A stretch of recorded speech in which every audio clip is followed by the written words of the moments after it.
coping and seething. You just can't accept what you're seeing. Yet you're coping and seething. The truth is scalding, and now you are molding and coping so hard, coping and seething. And I want to say this to the YouTube audience. I made my mistakes, but in all of my years of grifting, I have never profited from racism. I've earned every cent. And in all of my years of racism, I have never obstructed spear chuckers. And I think, too, that I can say that in my years of racism, that I welcome this kind of examination, because people have got to know whether or not they're grifter, racist. Well, I'm not a spear chucker. He's a smee. He's a smee. He's a smee. He's a smig. Hey. This is a journo rat felting emergency appeal. Every day, video game journalists like Alyssa Mercante are suffering from a mind virus called YouTuber derangement syndrome. The symptoms include intense narcissism, smugness, bizarrely inflated sense of self-importance, and above all else, an obsession with how much money YouTubers make. Particularly when they make that money covering journalists with this affliction. A little money can make all the difference to curing this terrible affliction, so please, donate anything you can, $2, $5, channel memberships, a $50 super sticker, to your nearest YouTuber. And help the spying, snitching, journo trash learn once and for all that they are irrelevant maniacs who you wouldn't piss on if they were on fire. Thank you. Listen to what I'm saying, and you will understand, perhaps, what I'm trying to imply here. That's very patronizing. Yeah, I am being patronizing. I don't know who the you are, and you're over here chirping all the way from London about Palestine. Stepping time! Palestine! Stepping time! Palestine! Stepping time! Stepping time! Come on, matey! Palestine! Stepping time! Stepping time! Stepping time! Palestine! Never need a reason, never need a rhyme, and stepping time! Palestine! Get your knees up! Get your knees up! Palestine! Get your knees up! Palestine! Never need a reason, never need a rhyme, get your knees up! Palestine! Power of one! The power of two! The power of... Down to Poppa Roach, please 182! The power of one! The power of two! The power of...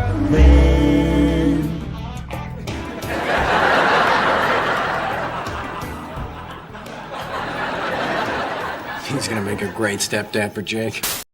Every single person of, that's intelligent, hardworking, ambitious, had dreams and goals, has abandoned England in the last 200 years.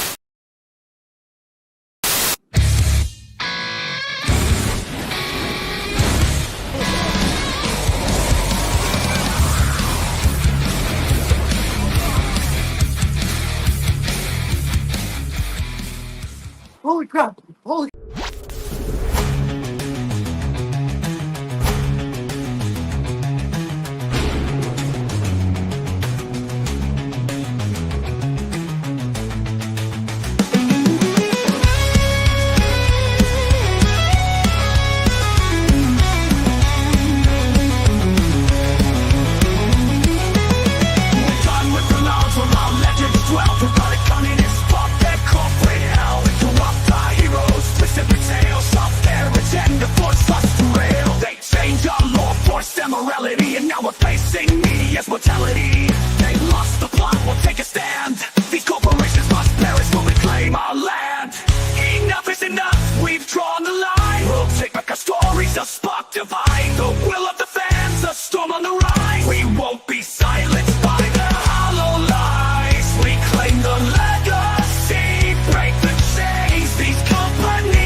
We're holding the gates forever.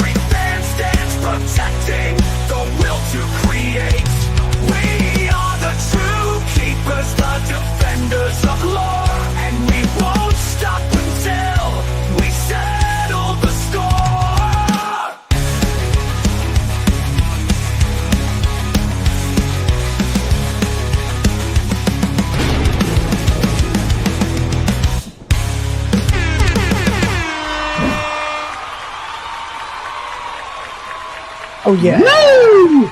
Yeah. Woo. Woo, indeed. Yes. Hello. 3 streams in one day, 4 a couple of days ago in one day. My God, I've become the Iron streamer or something to that effect. I'm not quite sure, but I guess we'll figure it out anyway, ladies, gentlemen, and of course, nothing in between. Yo, it's WTF Live again. Indeed. That's right. Mother lickers. It is time to take out the trash and clean up all of the latest and the not so greatest, freshly squeezed out bullshit from pop culture and politics. You are, as usually, watching Will of the Fans, and my name is Will. See what I did there? And oh boy, we've got tons to talk about. So many things to talk about that we'll just have to see how many we can get through. But I definitely want to hear a lot about this GDC shit from John. So he's been doing some sleuthing. I want to hear a lot about this. I want to know what I don't know, and I hope you want to know too. Does that make sense? I think it does.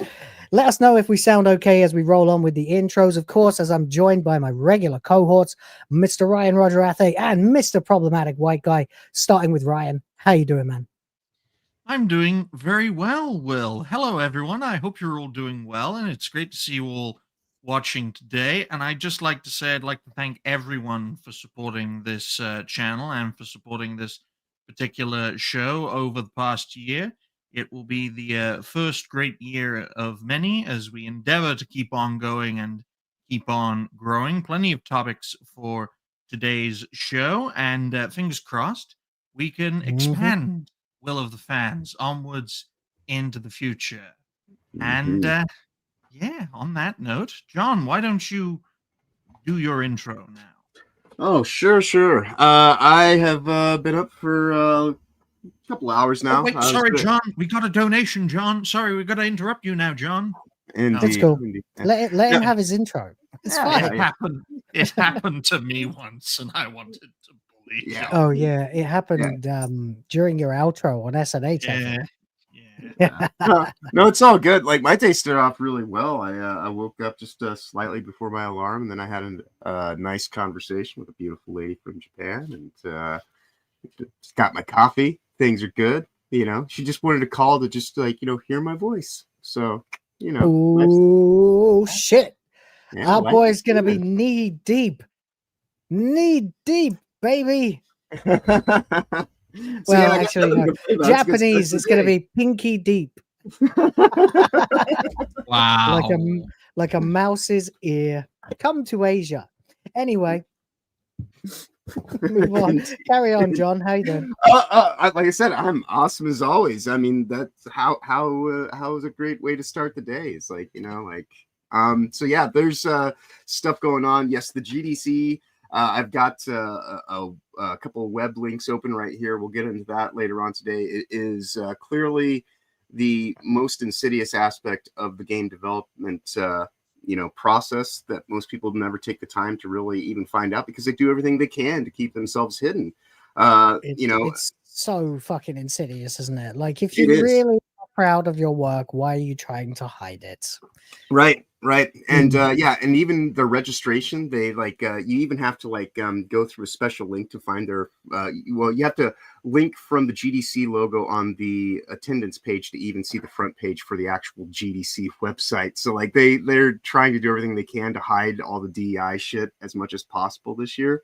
And so you can only find it if you go to their front page, or if you go to this side organization that's now been created to mask DEI, because everyone is being told that DEI's gone away, and we beat it. And and that's a smokescreen. There's a whole bunch of bullshit going on, and they have so much in the pipe for DEI initiatives this year. We'll get into that when we start covering GEC. They're calling it TIG now.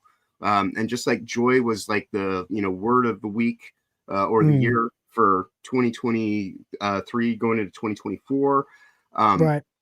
I talked a little bit about it on Hyperdrive Time yesterday or the day before, but I need thriving. Thriving is their new NPC download, hot button word. So thriving in the gaming group, and we'll get into all that stuff. Damn, Tigger. Exactly. I know, my Tiggers. It's going to be a fun time. With a hard R too, you filthy Tigger. Oh no! I'm your master. You are my possession. Don't raise up on me. I'm old deaf. I'm old. None of you rice munchers better bounce on that Tigger. Otherwise, you're going straight to jail. Okay, none of that. I'm not making that a thing. It's too near the knuckle. But okay, that's fine. Anyway, guys, yeah, we've got a lot of shit to talk about. I've got several topics planned, but I also have been saying for a few days now that I want to get into this GDC shit. I want to hear what the hell it is that John knows that he's been able to discover thanks to his connections to the deeper, more clandestine side of the game industry as it stands. So we're going to rush through a whole bunch of stuff. No, we're not going to label it rush news because we know what happens. Every topic takes like 45 minutes when we try to do that. We're just going to talk. Traffic jam. That's it. We're going to read some news. We're going to talk some shit. And when we're all out of news, well, it'll be time to just talk shit. But in the meantime, yeah, I've had a really productive day. In terms of streaming anyway, although the red bar wouldn't necessarily reflect that. I streamed, obviously, Hyperdrive Time. We did quite well there. Then, of course, we had a 3.5-hour intro Suikoden stream. Nice. As many people got a first look at a game that they probably missed. And at least 2 or 3 people in the chat bought the game there and then, including Kira, who bought it while on an airplane, downloaded it, and started playing it. Nice. Thank you, Starlink and Elon Musk, apparently. So there you go. I'm doing my bit to get great games into the hands of my audience because I don't want it to always just be about what's shit, what's crap, what's woke, what's destroying our culture. That is a thing, and it is the principal focus of the channel for the time being. But every now and then, it's nice to stop and smell the roses. Indeed. And speaking of such things, I actually played a great game this week. Old school Nintendo original Teenage Mutant Ninja Turtles because it's the Cowabunga collection. Yeah. I got a few days left, so on my membership before it expires, and I'm really not planning on renewing it because it's kind of pointless.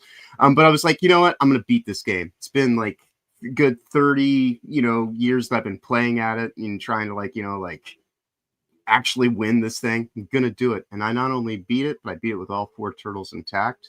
Took me 6 hours of my life. I'm never going to do it again. And I'm thankful that they have a rewind function built into the game now. So it's kind of like Prince of Persia's version of the game. But yeah, I beat it.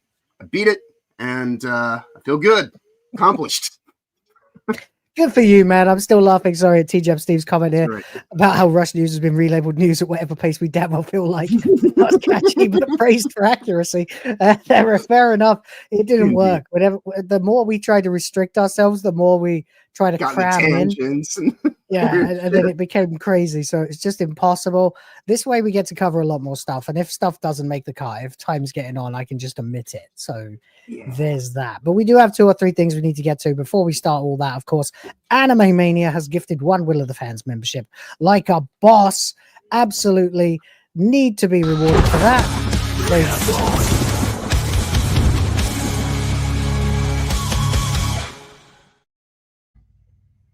Damn right. Then Noel Kerins showed up for €5, which is respectable currency. I don't respect the countries. Well, really, I like the countries, but I don't respect the body that governs all of those countries. The lack of countries, if you will. But still, the currency is much appreciated. To paraphrase Father Jack, more games. That was not very good, but I'll just give you a drink ass feck, and perhaps we can move on from there. Appreciate you, though, Noel Kerins, for that. It is always fun to stream more games, and it's nice to be able to justify it by saying, hey, they paid me to do it, and you got to let me play some games. Nudge, nudge, wink, wink, say no more, that kind of thing. To be fair, even if the wife is watching this right now, she's nodding her head. So there you go. Anime Mania returns to give 5 more Will of the Fans memberships. Fucking hell. All right, then. There's one thing you better know, and that is I love all of y'all. Listen, can I explain something to you about being a daddy? Don't try to frighten us with your devotion. The daddy is the breadwinner. You dig what I'm saying? And if you don't win that bread, just don't come around. You know how it is. You know how it is. So thank you very much, guys. That is all very, very appreciated. And of course, we're going to go ahead and get into our first topic. Also, shout out to Yrys Roda, who, in addition to being a mod, has been, as far as I can tell, the first person to reach the highest level of membership in terms of duration and get that red to blue colored badge. Something was, a big deal was being made about it earlier on. So congratulations, Roda. You are a stalwart, and I appreciate you. And those of you who are jealous, just hold on. Just hold on. That's all I can tell you. Things will come. We get Roda on one of the next episodes of System Crash or the Friday show. That would be cool. Yeah. Like, yeah. I mean, he's streamed with us a few times over on Reality Based, but we need to make sure that we get him whenever it's convenient to his schedule, because I know he works odd hours. So, yeah, there you go. Yeah, and if anybody sees James up, ask him if he wants a wrench. Thank you. And we'll move on from there. So let's get started. Here's a little bit of a warm-up. We can just talk about it quickly and move on, but it is kind of funny anyway. And that is the fact that the studio behind the wholly unnecessary downgrade remake of Until Dawn is effectively closed already. I mean, good. Yeah, good, right? I mean, what did they actually contribute? You've got a game that was one of the more graphically impressive games on the PS4, because it had to be, to really capture the, pained expressions of terror on the decapitated heads of characters and things like that. That got remade. What? Just a few years later, I think it was like it's less than a decade. It's like 5 or 6 years or something since that game came out. Maybe it's a bit longer than that. But either way, there was no need. You basically paid someone to make something look different, and in fact worse than what it originally looked like. Everybody agrees the original Until Dawn looks much better than the remaster, the remake. So congrats, you literally achieved nothing, and apparently go on. It was basically like affirming its new identity, and was part of 41%, didn't make it all the way to the end of the line. I mean, I guess did it before its time would have naturally occurred. Ballistic Moon sounds like something Doom Guide would do to Mars, folks. So it deserves its fate. I mean, he does like punch a hole in the planet with a BFG 10,000. So yeah, there's that. That's a pretty good one. Anyway, Until Dawn remake studio Ballistic Moon effectively closed. People are sharing bugs, but there is no one working on patch support anymore. When did this game come out? When did the Until Dawn remake come out? Let's have a look. I think it was sometime last year. August 25th, 2015 was the original. When was the remaster? October 4th, 2024. Fucking felted. Oh shit! That's only 3 weeks longer than Dragon Age Veilguard. Yeah. So it's like 150 days that it managed. Not even 150, because it's still 140 maybe. Yeah. I remember when this was. I remember when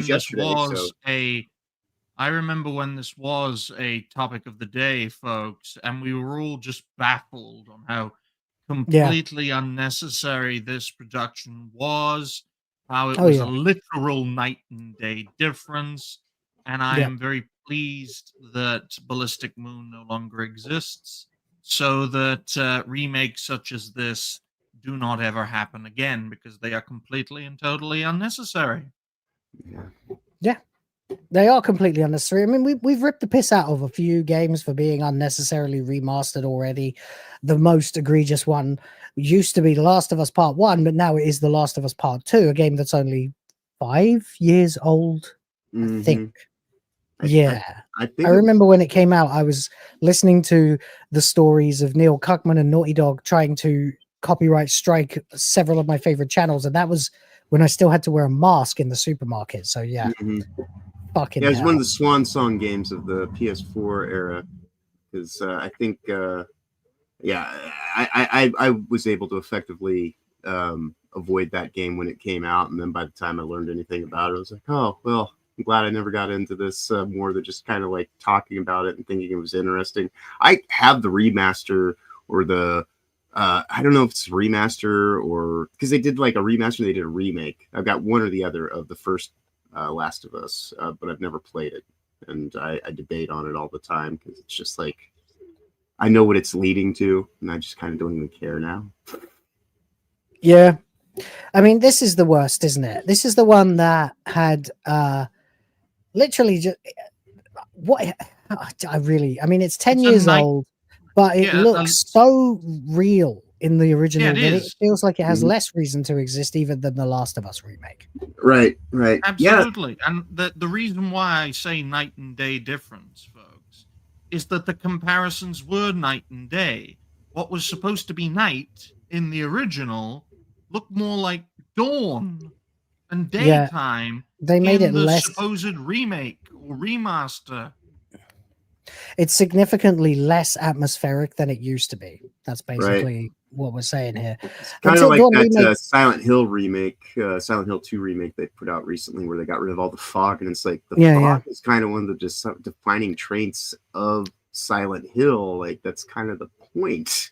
You know, like they did it because of a technical limitation at the beginning, but it actually added to the ambiance of the game because you're in a haze, quite literally, right? Yeah. And you're in a mental haze and a fog, and like, you know, kind of deflecting from yourself, actually like dealing with the deeper issues that are driving his psyche. Like it's like I don't know why they let these people who think that they know anything about anything actually get in here, other than, well, they've all been undermined by DEI hires in the marketing and the human relations department. And now, like, the people that are in charge of design listen to people with notes from marketing. And they're like, oh, can you make that a little bit clearer? Can you make that a little bit easier to see? Can you do, you know, they just note this shit to a point that it's just pointless and loses any teeth that it may have had. You know? Right, yeah. Oh, absolutely. So it says that the studio, Ballistic Moon, is effectively closed. It also says that they confirmed a round of layoffs back in September, which I didn't report because I didn't know about. So that's the first I'm hearing about that. And that's actually before the game came out by a couple of weeks, right? So to significantly scale down in order to secure the future of the studio. And if you've never been so sure that that is the antithesis of what it actually means, they then fired an additional 20 people quietly, apparently. And now only the studio's founders and possibly a handful of staff at most remain. No staff are left in PR. Well, that's good. Marketing. Yeah. Marketing can fuck off too. Sad for development, but I guess without any PR or marketing, there's not much use for development. With management unable to secure any additional projects or funding. So you felt it yourselves. Yep. I hope they were released in that level. You know, PR first, then marketing, and then finally that would be nice. The developers. You know, I hope that was the actual order. I mean, in many cases, it's the CEO that needs to go.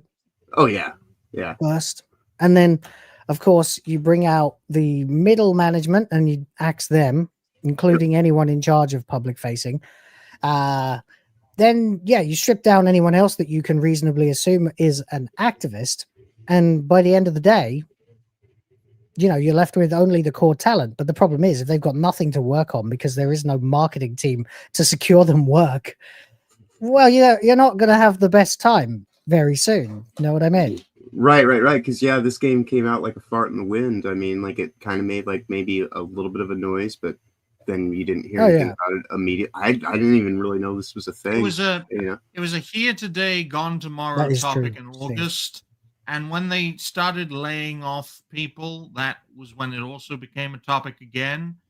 But after that, it's a here today, gone tomorrow topic. And they're I almost think it's a here today, gone today.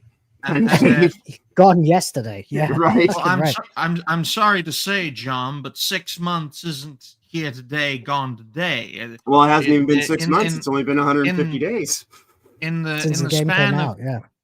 span of 6 months, this has been a topic of the day 3 times. Right. But each No. time it comes up, I think we either haven't really covered it, or if we do, we start talking about tangential things that are in parallel to it, just in the state of the industry itself. So, I mean, this is just kind of par for the course where we are. It's like maybe actually try to get investor money going into things that are new and interesting, and maybe just let storytellers tell stories and not try to make a new version of something we've all seen before, because it was probably good enough the first time around. Unless there's some kind of legitimate reason that you need to do it, people are perfectly fine to play old games. I mean, that's the whole reason that we moved to digital stores in the first place, right? Was to make sure that people always had access to these things. We were archiving them, although more often than not, they do the remakes in the game industry because it's far harder to go back in and change the coding on an original title as it is to go out and clip out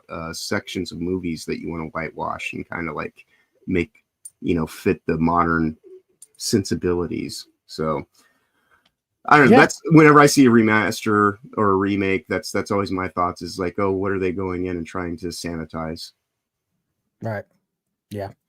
I completely understand. I mean, at the end of the day, it was a completely unnecessary project. It didn't actually improve the original in any way. There was very little way it could have improved on the original, and it only downgraded it.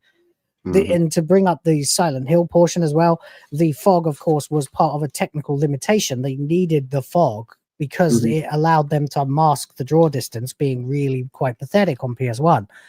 But it became almost a character in the series. And so when you bring out a Silent Hill game and you've got rid of the fog, people are like, no, bring back the fog. Just like people are like, bring back the dark and hazy atmosphere of the original Until Dawn and get rid of the, much brighter, much more visible elements. Dusk.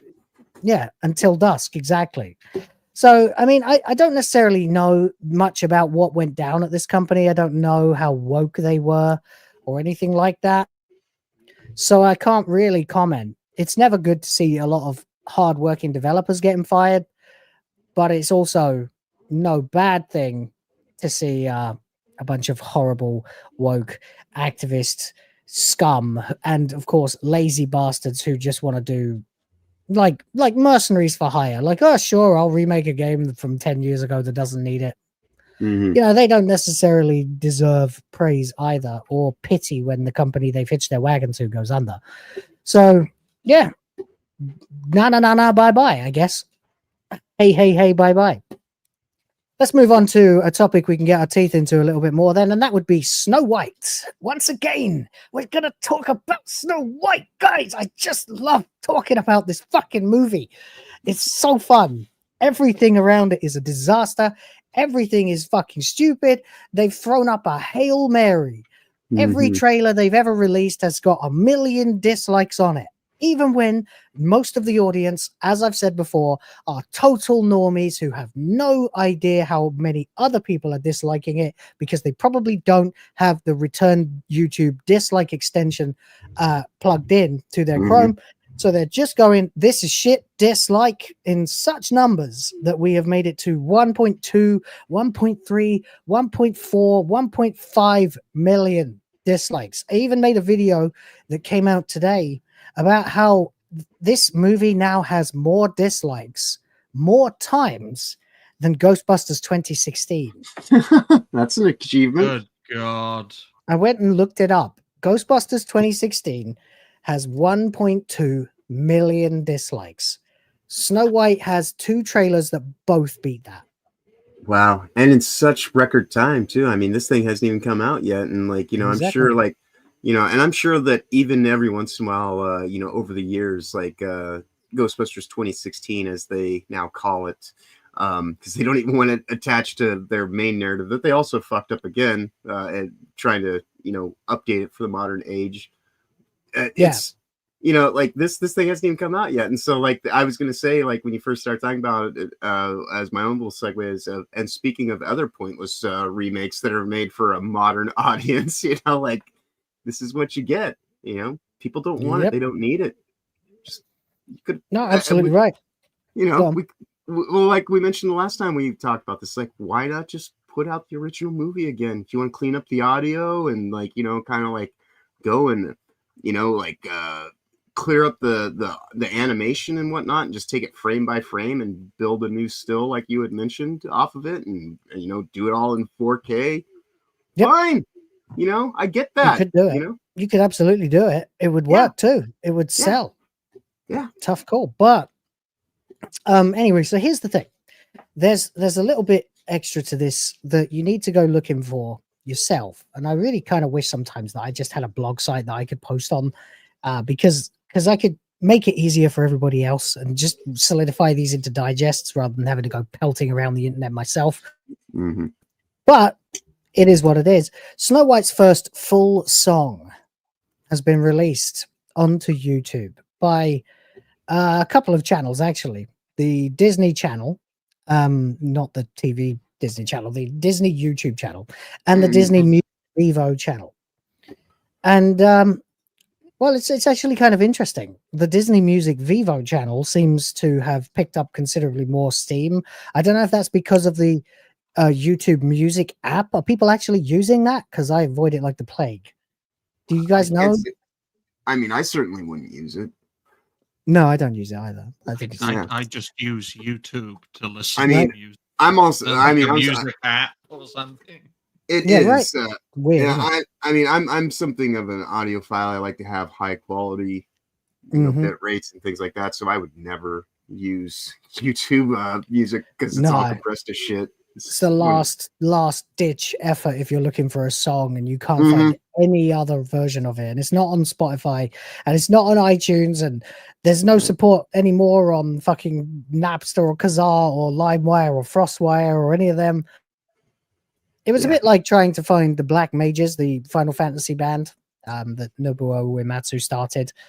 They're not on Spotify anymore. You can only find them on YouTube. So in those situations, it's better to go and find a fucking dock somewhere on the open ocean where you can find those albums, because they are still awesome. But I digress. So the first full song has been released. No, we are not going to be listening to it. I heard about 30 seconds of it earlier on and I wanted to rip my ears off. Seriously, I wanted Travis Scott to slap me in the face and pump my eardrum like Cody Rhodes. Break your eardrum like Cody Rhodes. Oh my goodness! Is it I don't know anything. Is it worse than that? No, nothing is worse than Squawkwafina. I'm gonna tell you. I'm gonna tell you what it is. I absolutely have no time or tolerance for anything Rachel Zegler does. But having said that, I am still a classically trained musician, and I am. And I have to acknowledge that she has a very, very effective singing voice. Okay, she sings like a bell, right? She's perfect pitch. She's never flat or sharp. She projects. She's a very good singer. Okay, and she sings in that modern Disney style as well. You know what I'm talking about, like really, really bright voice kind of thing that's almost like too much brightness, like you want to turn down the voice, drop the contrast and stuff. I don't know what I'm fucking talking about, but my ear knows what I mean. Maybe someone out there with a musical mind will know what I'm talking about. Yeah, folks with mouse ears will understand. There's a certain timbre that a singer can achieve that sounds very, very Disney. And I hate that. I fucking hate it. So I listened to the song. The song was modern pop crap, like not pop exactly, but that again, that kind of almost poppy, almost sort of classically, like Let It Go. Yeah. Except that it's all about being a girl who's waiting to be a leader and all that shit that she said in those interviews. And it's nauseating. So it's a Trumpy cunt anthem. Interestingly, though, as yet, I've shared it out, and I guess I think you guys, maybe at least you, Ryan, probably retweeted it. I've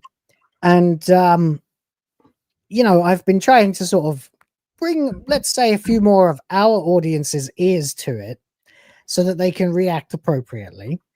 But unfortunately, this is normie fuel to the max. So there's no ratio like you've had on the trailers. There's no 1 million dislikes to a few like tens of thousands of likes. It's actually still losing to the likes, and the comments are fucking nauseating. There are people out there, probably bots, writing things like, for example, let's have a look here. Here. You know what, Ryan? You know what I'm going to do right now, Will? Because I know it's always good to tell people, number one, like the stream while you're here on YouTube, but sharing is caring, and so I too will repost to get your get like the stream.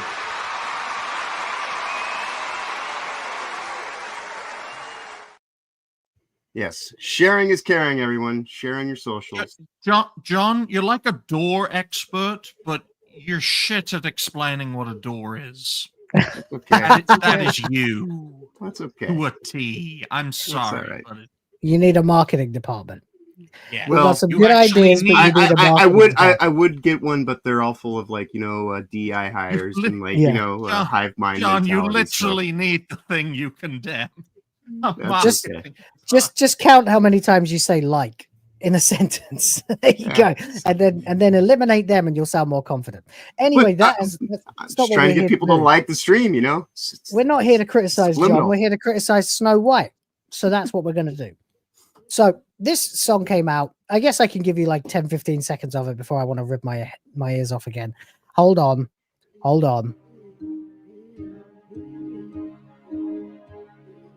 And of course, we'll get copyright claimed for this for sure, but who gives a fuck? At a lonely well, with the same little tale to tell, feeling trapped. No, I'm done. That's enough. That's all I can have.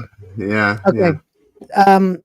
So first of all, the lyrics are absolutely beating you over the head with the.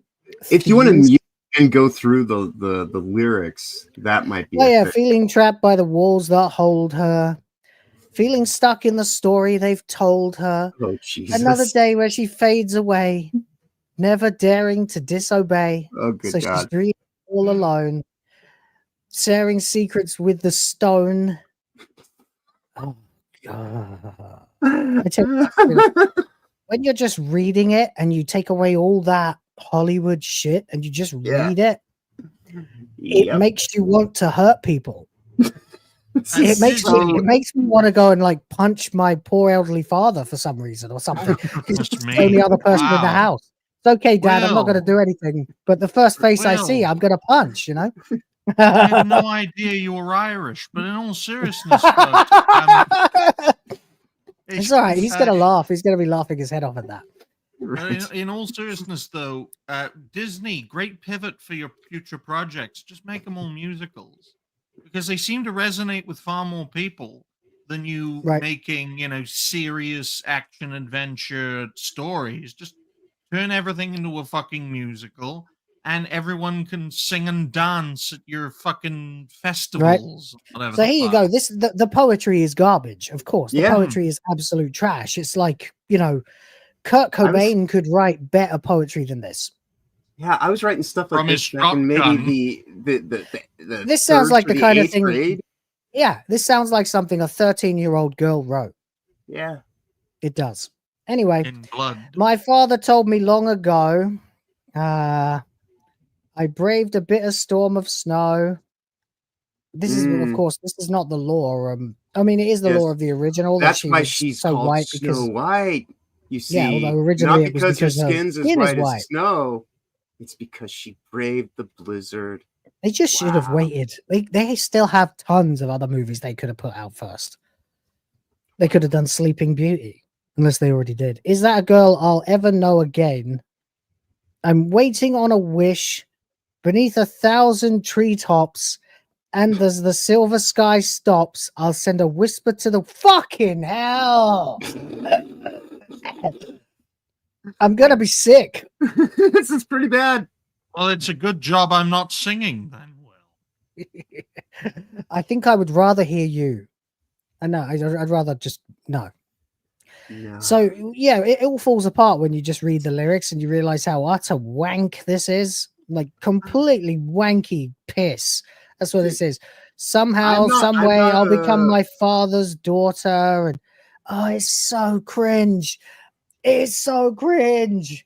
But you know what? I was working with this hypothesis, right? That, and I'm gonna have to do it again. Sorry, guys. Brace yourself for impact. I close my eyes and see. Oh God. Okay. Oh Jesus. When you This is why I put call it that ratchet, complete, man.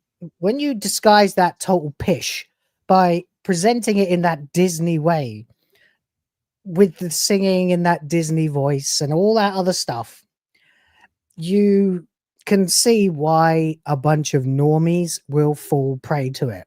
Okay, so this is their Hail Mary, and I want to gauge how successful it is. Okay, that's the point of this. So I went and had a look, and here's some of my history that I've been watching, guys. Yeah, including a lot of Kino Casino lately. Those guys are fucking hilarious. Anyway, with all the negative videos about Snow White, I almost didn't click on this video. But to be honest, I'm impressed by the song and Rachel's voice. Thumbs up. Then there's a bunch of others. This one's in response to them. I knew people were going to fold when they heard her singing. LMAO. Love this. I don't care if there are people who hate on her. Her voice is incredible. Can't wait to see the movie now.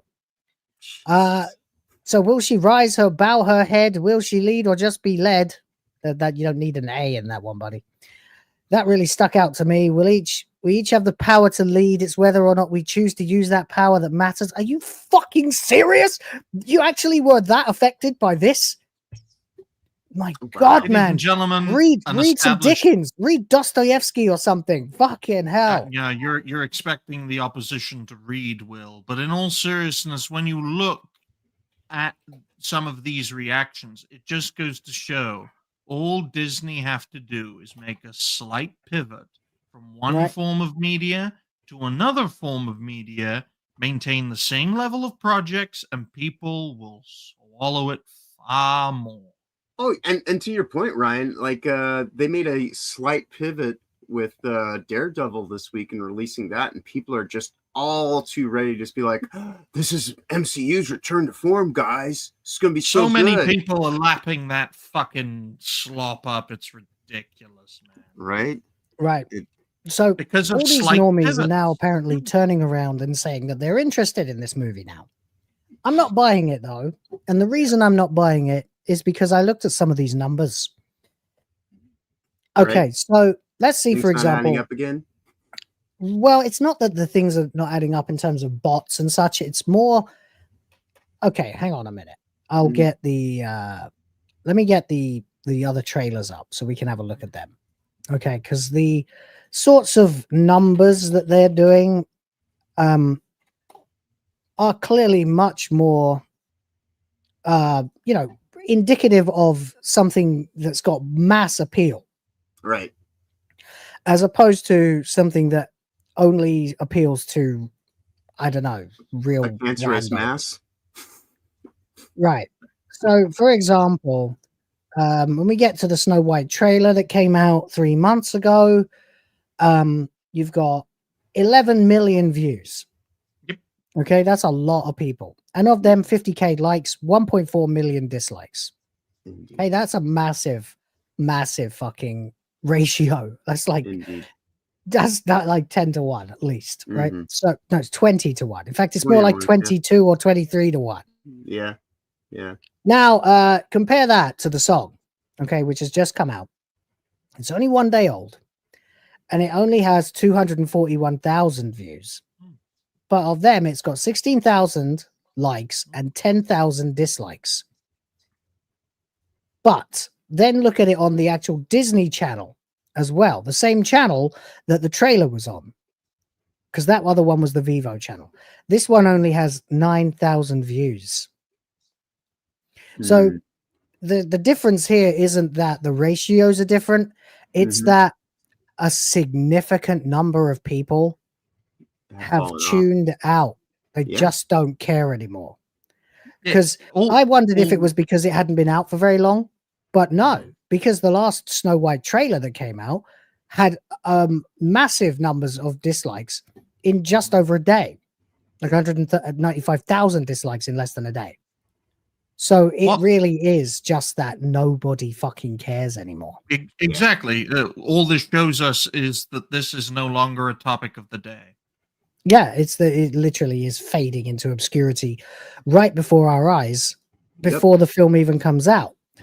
So I don't see any reason to think that there's any hope for this movie at all. Some people have been saying, oh, well, it's really popular. The song's really popular, so the movie's going to do well. It's like, maybe it's popular to like 1 tenth of the audience, but that's not gonna fucking sell tickets, is it? You need to make millions and millions, hundreds of millions and millions and millions of dollars to have even a ghost of a chance of breaking even. If every single person who watched this fucking movie actually this song actually goes and sees it, they still lose money, tons of it. Yeah. So we have to remember that ABC Disney is a huge media conglomerate that has, you know, all forms of media covered. They have magazines, they have newspapers, they have movie studios, they have, you know, radio stations specifically. And so like this thing will get the hard press, obviously, by, you know, like the powers that be, because they've sunk too much money into this thing to not try to astroturf it into position and make it seem like there's people that actually give a shit about it. And so I'm sure this thing will get played in heavy rotations in grocery stores and stupid bullshit like that or whatever.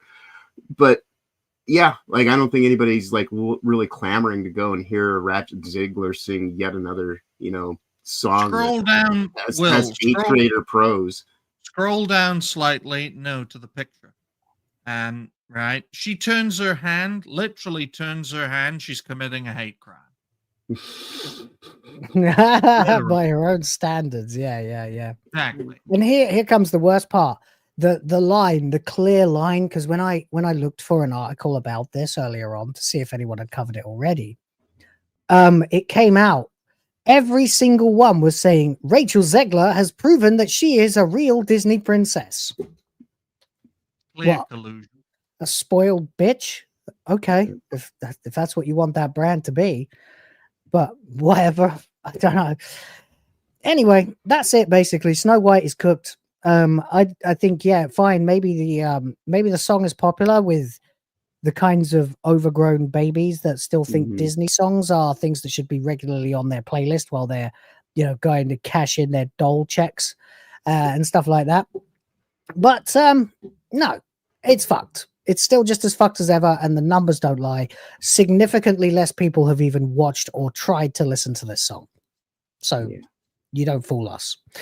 Anyway, we've got a batch of super chats we need to get to. So I'm going to catch up with them guys just for a moment, and we'll move on to another topic before we zero in on John's stuff.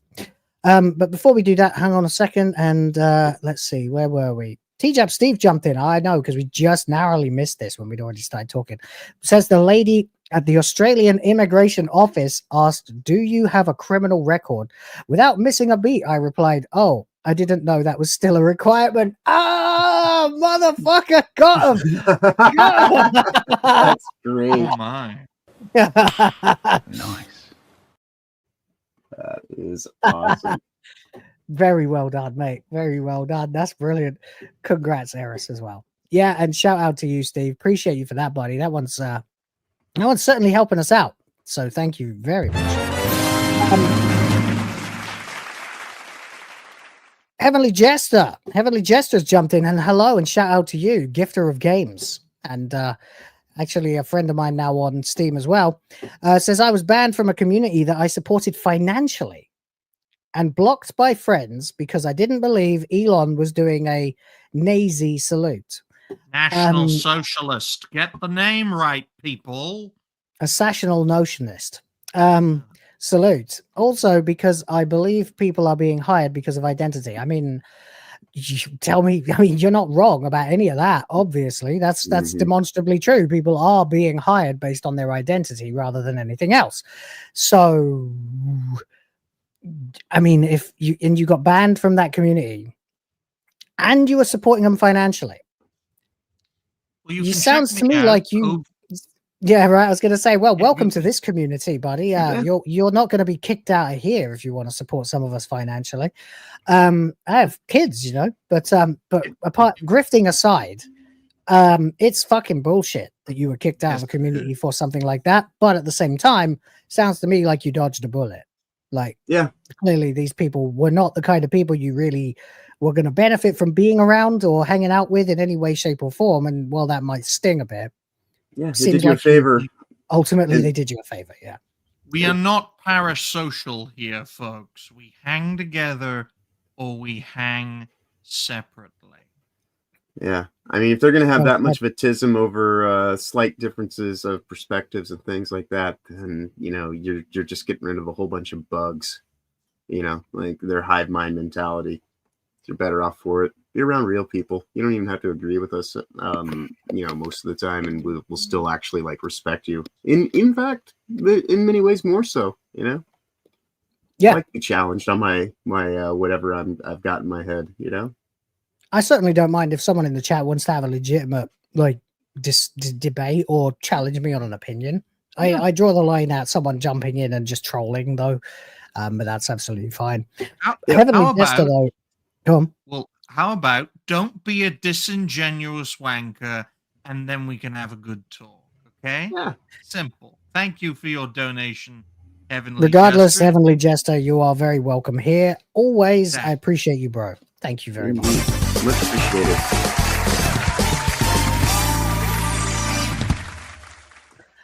All right, moving on. DramaticaLaur has sent us something truly deranged.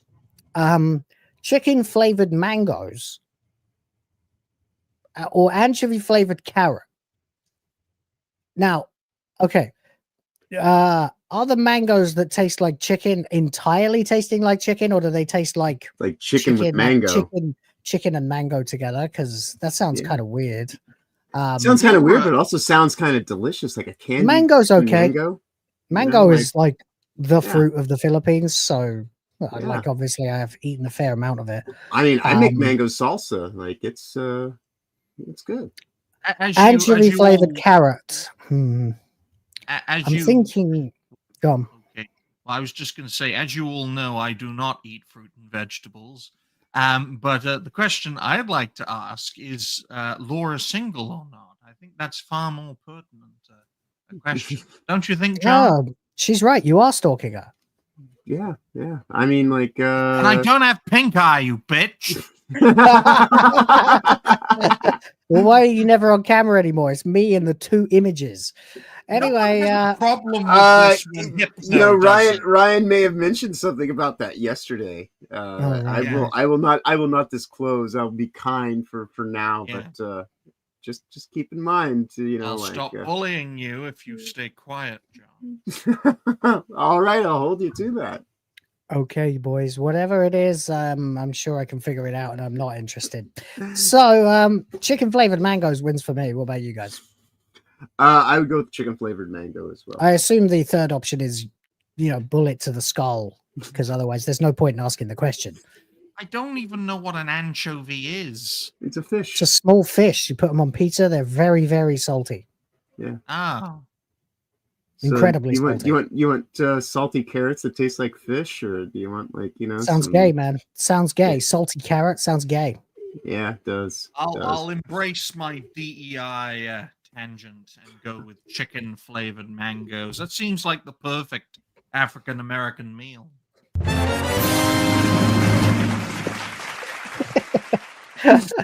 The sound was mostly for Ryan, but thank you very much, DramaticaLaur. Indeed. Oh, for fuck's sake. Gandalf Uchiha for $5 has asked an even more deranged question. Fuck, marry, kill. Corinne Bush, Anita Sarkeesian, or Alyssa Mercante? Go. Well, of course, kill the tranny.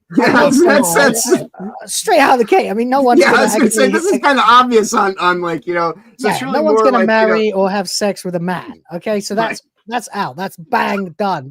Plus, it's probably a kindness anyway, because Corinne Bush is probably just going to end up joining the 41%. It's statistically likelier to happen the longer and longer you remain that way. So that just leaves marry and fuck and Anita and Alyssa. In which case, I'm going to marry Anita because she's got loads of money and Alyssa's a joke. And if that means that I end up having to fuck Alyssa Mercante, that would be pretty much the only set of circumstances where I would ever even consider something like that. And I would still definitely need some Viagra to get through it, I'm pretty sure. What about you boys?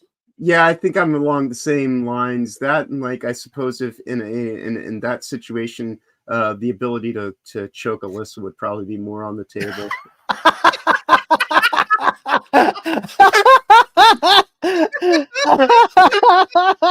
Well, I mean, we saw the picture with the marks around her neck, so you know. Yeah, I'm just Guess- saying. I guess it's on the I'm cards, thinking man. to myself, what would I enjoy more? Killing a tranny, marrying a feminist, or That's hate the end of this fucking stream being monetized, by the way. bitch? That's why And I I'm use the word thinking- tranoid, because Oh. YouTube didn't get that out yet. But All go on. right. Yeah, but yeah, by a country mile, I think I'd enjoy killing a tranoid the most. It's like they're not people. They're not. I They mean, are not. if your only other options are to marry or to fuck the same person, what are you going to pick? It's not even Yeah, about whether you'd enjoy it most. It's about literal necessity. If you Right. marry them, presumably you've got to consummate that marriage.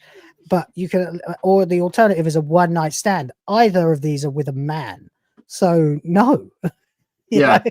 Yeah, that was the easiest. Well, let's just get like that out of the gate. I don't even necessarily even have to answer that. Like, that's just like, let's just focus on like, you know, the matter at hand of like, you know, Yeah, what do you want to goodbye, be yeah. stuck with? You know, that and like Alyssa's so annoying. So annoying. Like Anita. I feel like Anita Sarkeesian is the less deranged one of the two. Yeah, and that's what I'm saying. Is like because she's And been she married you know, herself. right, I and mean, she's been yeah, more that's prominent, quote unquote, for a decade, but you barely ever hear about her, you know. And so like Of the two, one of them's grift has succeeded. The other one's Right. grift has succeeded in making them almost homeless.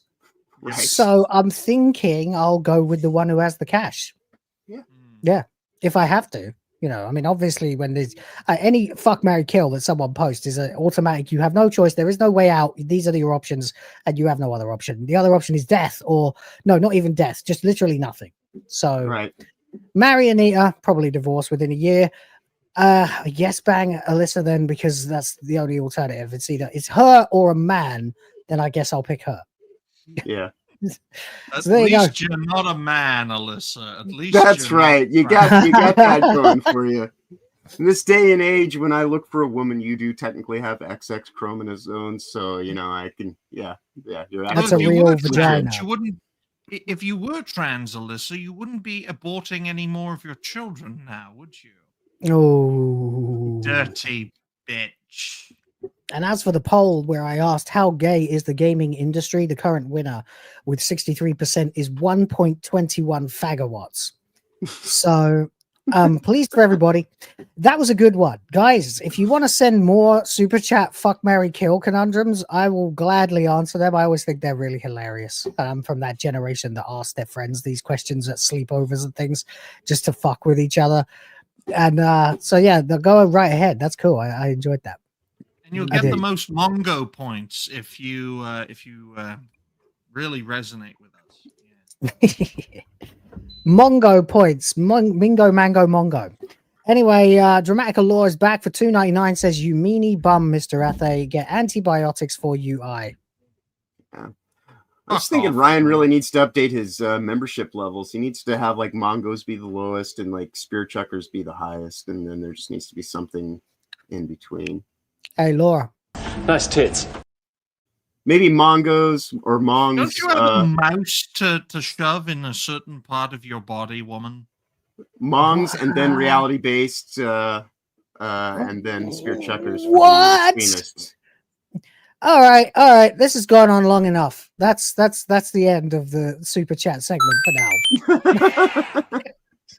Yeah, go All right. shove a mouse up your vagina. What? What the fuck? Right. I'm. What? What the fuck? I mean, I've sold some very Then interesting you'll have a sex mouse's toys. ear in you. Okay. One last thing before we move on. That did actually push us over the limit into the black. Money, print money, cash, money, wealth, capitalism, raise a bunch of money, more money, heaps and heaps of money, print money, cash, money, wealth, capitalism, raise a bunch of money, super chat money. As salty as the sea, calling us code names. SJW screaming, but it's money they blame. Burning with envy, they're falling flat. They can't handle the sound of a super chat. More money. Goal achieved, mother lickers. Oh yeah, there you go. Okay, we can talk about the wokest game studio, but that's a bit of a rabbit hole unto itself, so I can wait. I can probably cover that tomorrow. Instead, let's laugh at Assassin's Creed and then give John the floor. All right. Indeed. All right then. So Assassin's Creed's oh fuck it, fine. Just before we get into that, TGAP Steve jumps in for another $2 and says Ryan's fetish confessions should be on his stream. Who's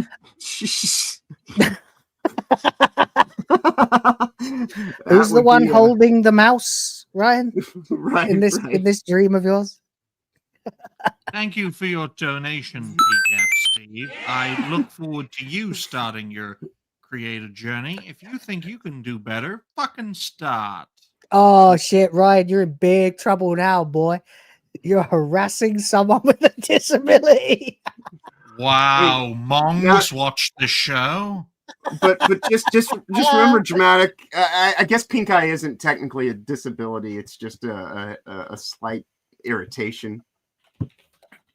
Yes, poop up pipe works, but we'll see if we get to it. If we get time for it, we'll cover it. But I really have been but just not getting round to the GDC thing first, and I'd really like to get that out into the zeitgeist a little more than we already have. So if necessary, that will have to wait till hyperdrive time, but no problem there. Meanwhile, okay, we have a screen to share, and that screen says Assassin's Creed Shadows director will listen to warranted criticism from Japanese fans. Now, if this was published in, let's say, July 2024, I would be saying, fair enough, good on you. Absolutely right. But it wasn't. It was published 2 days ago. And, well, I think we can all safely say too little, too late at this point, right? Mm-hmm. So this is the story from Rhiannon Bevan at The Gamer, a known shill site. And it says, all right, ever since the protagonists of Assassin's Creed Shadows were revealed to be Yasuke and Naoe, which was back in May, guys. Can you believe that? That's how long it's been. 10 months we've been talking about this shit. Wow. Ubisoft has found itself at the center of controversy, while many detractors, have used the argument of historical realism to go against the game, some saying that it is inaccurate to portray Yasuke as a samurai. Much of the conversation has devolved into overt racism. No, it fucking hasn't. It is still entirely centered around historical realism. Whether you're Japanese or Western, you are not saying, he's a black guy or something like that. You're saying there's no way he was a fucking samurai. He was there for somewhere between, 13 months and 3 years, depending on who you side with. Neither of these are long enough periods of time to have successfully mastered Bushido. No chance. You are not a samurai, son. Ludicrous. He was a servant. And I think I'm starting to wonder if the only reason people keep referring to him as a retainer and a servant is because they don't want to use the word slave. Yeah, but that's just conjecture on my point. Now game director Jonathan Dumont has touched on this at a preview event. Here, he doesn't address the comments or hate coming from Western audiences. Why? We're saying the same things, you fucking liar. We're saying the exact same things as the Japanese. The Japanese have come into comment sections on this very channel and thanked me en masse for just reacting to one of their hilarious parody takedowns of this game. So, yeah, I'm thinking it's got nothing to do with racism and, in fact, everything to do with actual historical realism. And if you call me a racist, then, well, I'm just going to turn around. You liar! Exactly. So anyway, Jonathan Dumont is here now and says he is willing to hear Japanese fans out as long as the feedback is good and warranted. So I just want echo chamber of compliments, and those will be accepted. And then I can say, we've done a resounding success, guys. Exactly. So silence all the criticism, and it'll just be nothing but good. You know, there you go. That's all you got to do. All right. Let's see what he means. Let's give him a chance, because I always like to give these people the rope needed for them to take themselves out of the equation rather than try and do it myself. if at all possible. Seems like the fairest way. Indeed. The interview has not been released in full, but is quoted by content creator Genki Gamer, who spoke with Dumont at a recent preview event. I also asked about the controversy surrounding this game in Japan, and he told me that the team are focused on the game, Genki Begins. They are trying to listen to the Japanese fans, and if there is good and warranted criticism, they will try to take it in. But on the whole, they are mainly focused on delivering an outstanding game. But the thing is that all the criticism this entire time since May has been good and warranted. Mm-hmm.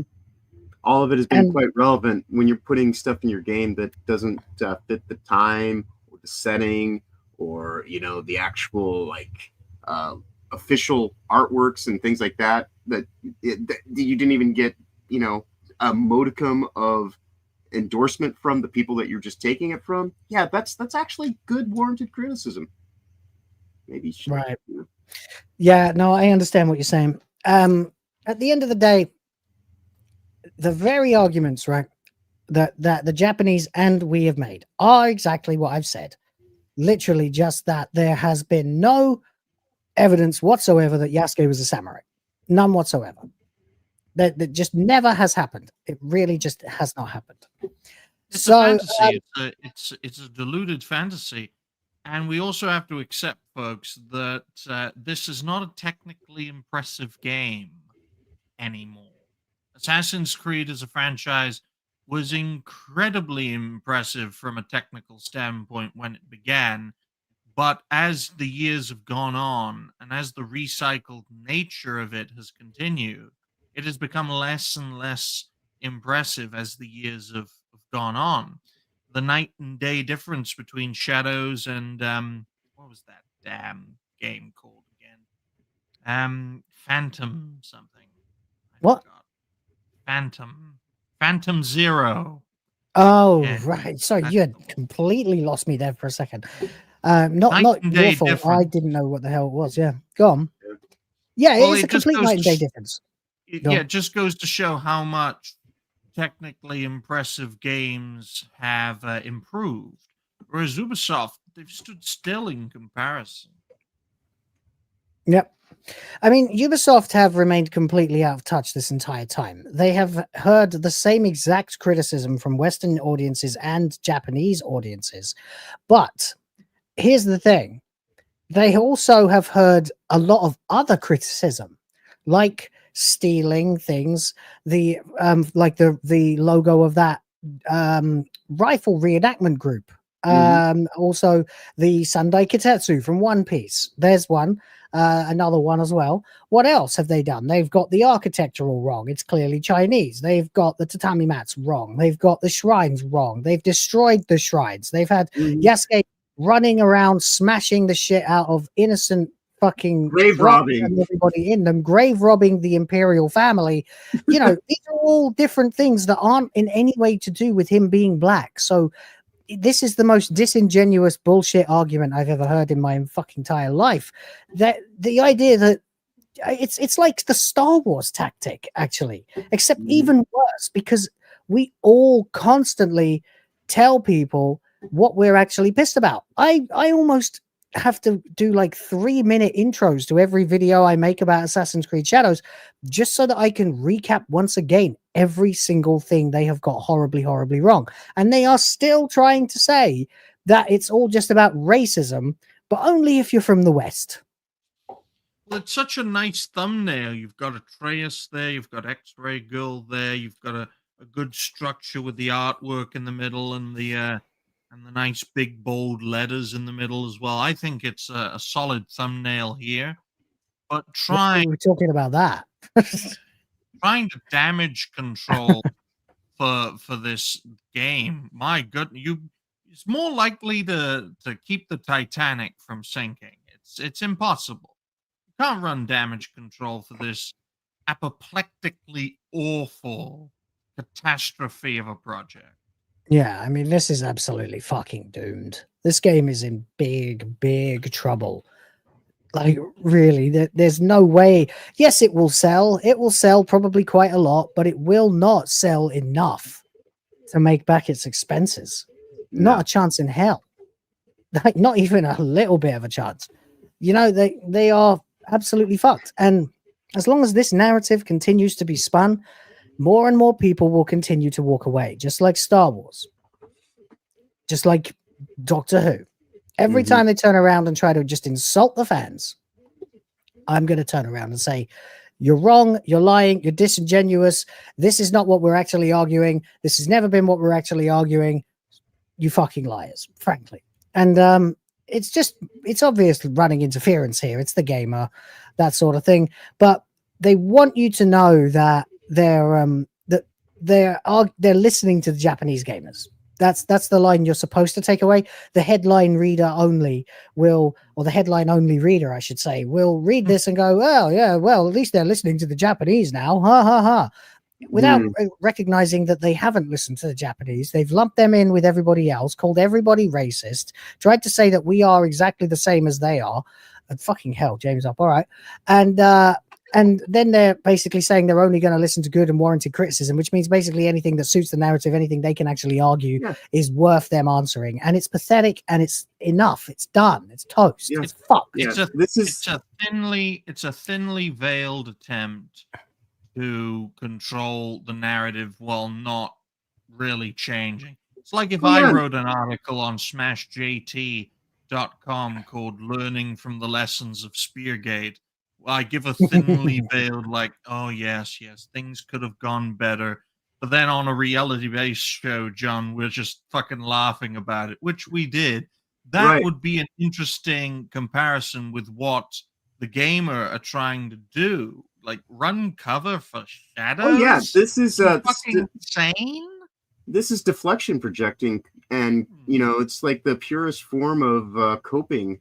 You know, while you're seething on the inside, to like, you know, like not have things actually be exposed for what they really are. This is just, you know, complete and utter spin, and trying to do you know, a sell job that, oh no, things are fixed. Just focus on the stuff that we want you to.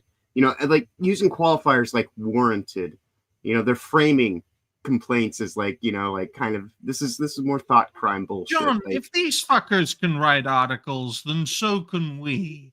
Because the mindset of shadows, none of it is warranted. It is so easy to condemn. No wonder it's been a topic of the day. And Smash, don't tempt me, because I could become a video games journalist and well, I do own happening. problematicwhiteguy.com. I mean, they could always become one, you know. I could always turn it into I guess a gaming news thing at some point. I actually wrote a practice article about the downfall of Ubisoft, but I was like, I have a domain. I have a domain and a WordPress site ready to go. I just haven't done it yet. So this is something we could talk about at some point, and anyone else who'd be interested as well. Obviously, until we get to the point where it would start to make some ad revenue, maybe then I'd be able to pay people. But until then, it would have to be like a front-loaded thing. But speaking of people with news sites, we got a Smash JT here in the chat. We got two of them actually. The last two people to send us something have both got sites where they chronicle things. So yeah, first of all, Smash JT, the legend, the man himself. Apparently the owner of the dog that my face was photoshopped onto earlier on by a bunch of malcontent bitches with no subscribers. Huh? Give poor, Will. What? Give poor.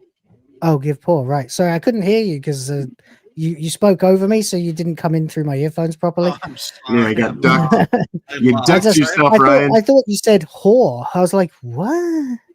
No, Don't tell me you've sided with them now. Christ. Anyway. I'd be like, I'm the defector. I love the drizzle. Come on, man. I love JDA. I love me some John F. Trent. I'm gonna put a fucking cross on my head full of ash as well. Just as a public service to anybody with a small YouTube channel, and I mean like under 100 subs. Do not try to grow your channel by attacking people thousands of times bigger than you. It's not going to end well at all. Isn't that right, John? Yeah, no. Not really advised. I wouldn't suggest it, because you'll find in no short order that you'll be dealing with people Crushed. like me, and I'll just be sitting there saying, I don't even have time for this, you know. Because I'm just. It's a good way to ensure that no one will be interested in your channel because they'll consider you to be hugely bad faith. Yep. Should have called it Spear Chucker Studios. It would have lasted longer. I've gone through more shit than you fuckers can even conceive of.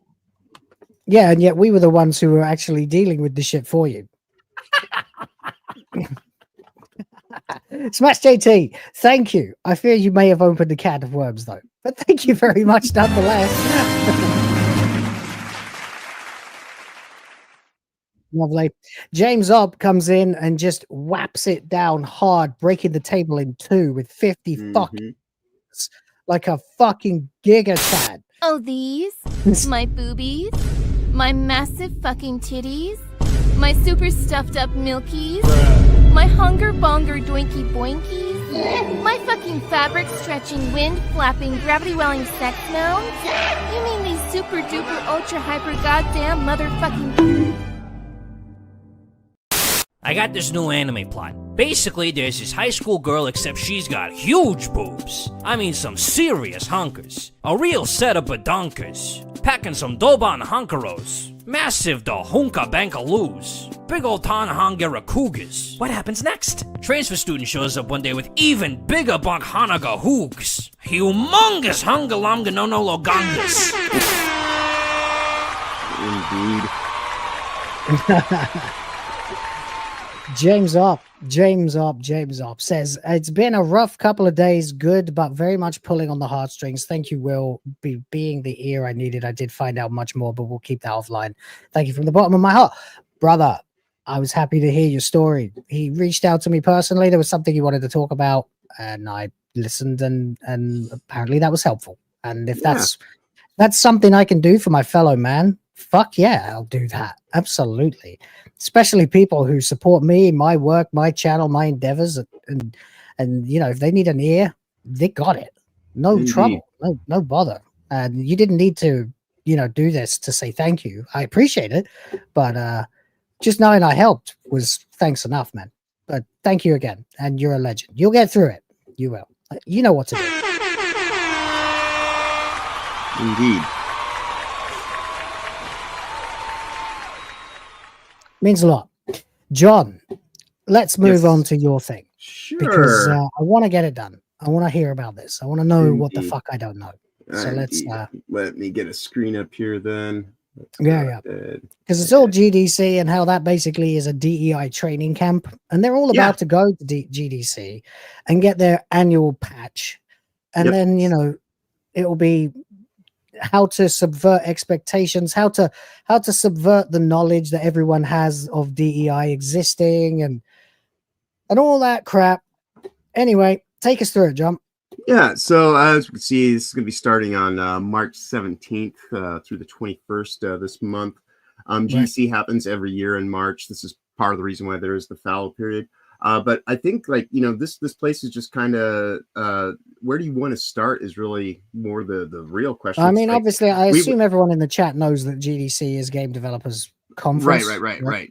Yep. And and it's for developers by developers. But Ryan yesterday, it's by developers for developers. That's a bad Ryan. By activists for activists, right? Yeah, exactly. But this is the main site that you see for them announcing GDC this year. And we went through just the sponsors yesterday. I would honestly suggest to anybody to just do the research on GDC, especially, you know, Smash while he's here in the audience, or James, you know, because this is really, you know, when you want to figure out why it is that we burn witches week after week, it's because this is the coven, you know, that a lot of them were indoctrinated through. So, right. And since we had actually mentioned this was the event where they were all screaming into the sky last year, right? Yeah, because they were having like a coping session because you know, so many things are going out of hand. This is also the place. What are they going to do this year? This year, Trump is president. What are they going to do to top that? They're going to try to hide DEI, at least initially. and who knows? They'll probably, I bet you that maybe the screening session will just become like an annual thing that they do. They will designate like a special safe haven area that you can just go and shout it out. But yeah, yesterday on System Crash, we covered the 25 major sponsors that they've got. So today, I think what we can do is we can just go into the actual the expo and everything like that that's going to come up, because we were mentioning Pipeworks, and we're not actually going to get into that talk. I did want to at least bring up they are going to they're going to be doing they're going to have people from Pipeworks there covering three sessions. The one that I think might be kind of interesting just to take a quick little peek at is let's talk neurodiversity in the game industry roundtable. Sure. Just control zoom. That'll do. Control scroll. Yeah. Nice. That's better. Yeah. Although we've got that stupid banner on the top now, but okay. Right. Yeah. Here, let me take it down just a half tick. There we go. Yeah. All right. So, neurodiversity talk. So let's open this one in a new tab and take a look here. So this is the stuff we're talking about at GDC, not game development, not how to make better games, not how to make more enjoyable experiences. Let's talk about neurodiversity. In other words, advocacy and all this kind of stuff. Yep. Because that's the big difference this year. Is last year it was emblazoned with DEI, ESG. You couldn't look anywhere without seeing it. But this year they tried to. Those acronyms are no longer welcome in public discourse, right? Right. And the only place that you can actually even see DEI mentioned is if you actually go to the main GDC page itself, which they don't directly link to. You actually have to get to it by clicking on the GDC logo. But it's still got DEI and sustainability in there. So, like this place is a treasure trove for finding out why the game industry is the way that it is. But get Elon Musk a ticket. Right. He says he wants to be a game developer, right? Yep. So they always include a nice little session blurb. So this talk will be presented by Monica Fan. She's game designer from Pipeworks Studios. So there you go. And so I wanted to just check this one out because we had mentioned we're not going to be able to go into the full talk, but I just wanted to get people in that all these people that are behind a lot of the weird, crazy bullshit. These are the people they invite to be here. Kim Belair is going to be talking in a session on Friday, like a roundtable kind of thing about Black gamers in development and all kinds of crazy stuff. You can this thing is literally a treasure trove. If you think it's a slow news day, just go into GDC and just start looking around like the different advocacy groups and things. Every one of these points, right? Starting with this first one and then working your way down is a topic of the day all on its own. Highlighting the problem in what's being presented, finding solutions and picking apart and deconstructing all those involved for each section, and then being the change you want to see, which is to undermine each and every element of what's going to be presented, as well as the people who are presenting it day after day, hopefully before it even starts. And there's when it starts, folks, March 17th. St. Patrick's Day. Yeah, and so their notes on this one is survive till 25. Now what? IGDA neurodivergent in games special interest group.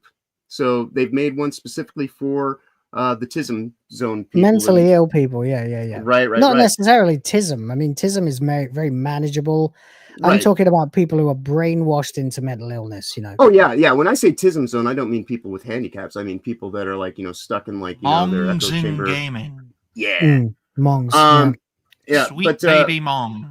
But IGDA right Black here. Girl Mong. This is the International Game Developers Association. Baby Mong. They are the people that. All right, Rod. They're the people that are ultimately behind the GDC, and what they do is they spin off a lot of special interest groups all the time. And so when you talk about the back channel money and this and that and how the funding works and all this kind of stuff, a lot of it actually happens through this group right here. But it says here that the Game SIG is back for another year as we tackle the intersectionality, which is, of course, an important buzzword, of recent industry events, shifting studio landscapes, and how we navigate them as neurodivergent individuals. Do you think that they use this kind of bureaucratic mumbo jumbo to get people to turn their brains off? Because I believe so. Yes. This polysyllabic lexis that doesn't really mean anything, except if you really pull it apart, it actually means nothing good for mankind.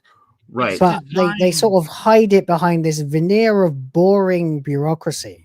Yep. To get exactly you to not pay attention and tune out and just be like, there can't be anything it there. sounds boring, but it's not. Exactly. It's the fucking end of culture. It's designed to sap your will, and I'm able to do this the other way around because the term neurodivergent individuals, it sounds so, soul sucking, but and how we navigate them as Hmong people, that is not soul sucking. It's funny and it switches your brain on. It's like, did he really just say that? Just like he said Spear Chucker Studios, we've got to cancel him. Yeah, but yeah, they like to steep a lot of thing in politically correct language and things like that, so that it seems like it's less than it actually is. But that's generally when you know that you're on the pathway to like extreme darkness, is when they're trying to like put nothing but frilly prose and change the language to undermine the culture kind of stuff there. So it's like, what industry challenges have you faced, and how do you find your neurodiversity playing a part in it? Yep. Do you feel comfortable openly discussing your neurodivergent in your current workplace? This word just popped up a couple of years ago. Yep. It's fairly new, neurodivergent. Yep. And it's an excuse for people who want to be furries or tranoids or other various things like that. People who actually suffer from people who suffer from like learning disabilities or various other things like that will never use that kind of wordage, because they usually have some level of higher brain function as well to go with it that makes all of this seem even more like complete bollocks. Yep. So that's what I found anyway with everybody I've ever met who's on the spectrum or something like that. They're more likely to be based. It's people who want an excuse to be completely fucking debauched and degenerate who tend to use this as a shield. That's what I think. White women white knighting for things that they actually don't really care about, but they just want and in the process giving themselves a blank check to be the biggest scumbags in the world. Right. It's so easy to just take this, deconstruct it, and make it funny. Do you feel open, or do you feel comfortable openly disclosing yourself as a retard at your current workplace? Right. As a furry, as a gimp. Yep. And another point to that is what existing the correct answer, by the way, the correct answer for that is, what the fuck does that have to do with my ability to work? Right. And that's the thing, is like it makes about all this other stuff than the actual development. There's a few actual sessions that are on development stuff, but a lot of it has become about advocacy, the marketing department specifically. We'll get into that after we. I just wanted to highlight this one because we mentioned Pipeworks, and I just want people to know, like, everything that we find is connected to GDC ultimately, and that's why everybody should take the time to actually explore it and get to know more about what is actually going on in this space.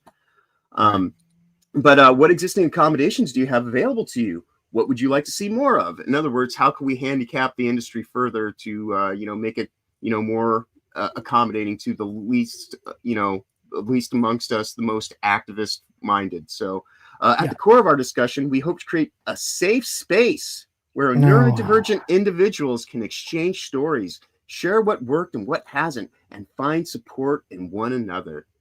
So they're quite literally just coping and seething together in a room for 2 hours. So like I said, I just wanted to highlight that one since Pipeworks had been mentioned. But if we want to go here, let me kill this really quick, and then we'll just go to the top and look at advocacy in general, because that's the thing, is there are hundreds of sessions here. So it literally, like, you have to kind of like, you can't cover everything in really any length of time. So it's good to just kind of like find a jumping off point. And so, like, these are all the different tracks that they cover: advocacy, audio, business and marketing, design, educators. So a lot of this is indoctrination bullshit. What about the animation summit? because a lot of people have been Same promoting thing. South of Midnight, man. It's fucking insane how many people are giving that game the benefit of the doubt when it stinks of this sort of corruption. Right. Well, it's the same kind of thing. And so that's what I was going to say is you can still find stuff in here for programming, for, programming is pretty much like the main technical kind of thing. But a lot of this stuff has just been turned into PR, marketing, human relations, people going and having like a glad handing session with themselves. There is still a little bit for design, but when you talk about advocacy is probably like the most insidious thing in the whole list. But again, just pick a topic and you can kind of like find anything that you might be interested in looking at. And so what we see here, the first thing we see is TIG Development Summit, designed for digital thriving. And thriving is the new joy. Remember like how we constantly heard the word joy? You're going to hear thriving left and right and center all through the year. And TIG is Thriving in Games Group. This is another special interest group that has been platformed into place by the people that are behind Riot Games. Of course, Riot Games is owned by Tencent. And so they give with one hand while they take with the other. So they give us good quality entertainment from the East, but that's because on the other hand, they're taking away good quality entertainment from the West by putting everything behind these front groups. And everyone who's part of it is a Tigger. Right. And so, and so like you can quite literally go through here, this climate change workshop, they've been doing this for like 5 years, right? So this is, and this last year I did a 1 hour video on over on Problematic White Guy. If you want to go look into how the WF, the United Nations, and how they actually have infiltrated the game industry through the Rockefeller Foundation and created a back channel money pathway to actually fund initiatives that are based upon climate change. You could argue that the GDC is basically a CIA cutout at this point in time, all for corporatist globalism initiatives and how they're in bed with Ubisoft specifically, platforming a whole bunch of small faux independent game companies through all these shell corporations, which is literally like, and so like once you understand that that's what GDC is for and people behind it, that's really where we can actually start doing more, in terms of what is Gamergate 2. Gamergate 2 should be focused on GDC and the people that operate it and, do all this kind of weird shit. Because like this every year takes an entire day. This is the only session that actually goes from 10 a.m. to 6 p.m. It's always a day-long session. They've been doing it for 5 years now. And they always have like, people from, Microsoft's going to be there. Workshop. Right. Look at their names. Grant Trunkweiler. What a name. And so, unfortunate name there. Very unfortunate. Yeah, and that's the good reason to actually explore GDCs, because you can actually start, doing your research on who these people are, how many weird front groups they're connected to, and things like that. So it's one of the most important things that you can actually find out is, let's see. Oh, I guess it's for the 4th year. This will be not the 5th year.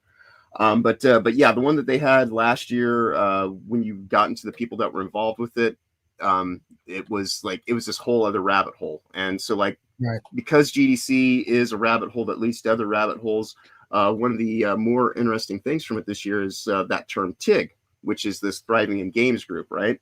Yeah. You had a look at this on Hyperdrive, was it? Or was it the other day? Yep. Yeah, I think it was on Hyperdrive. I've been touching on it, but I haven't really been able to do a deep dive yet, which is why we're doing it now. Thriving in Games Groupers, Tiggers for short.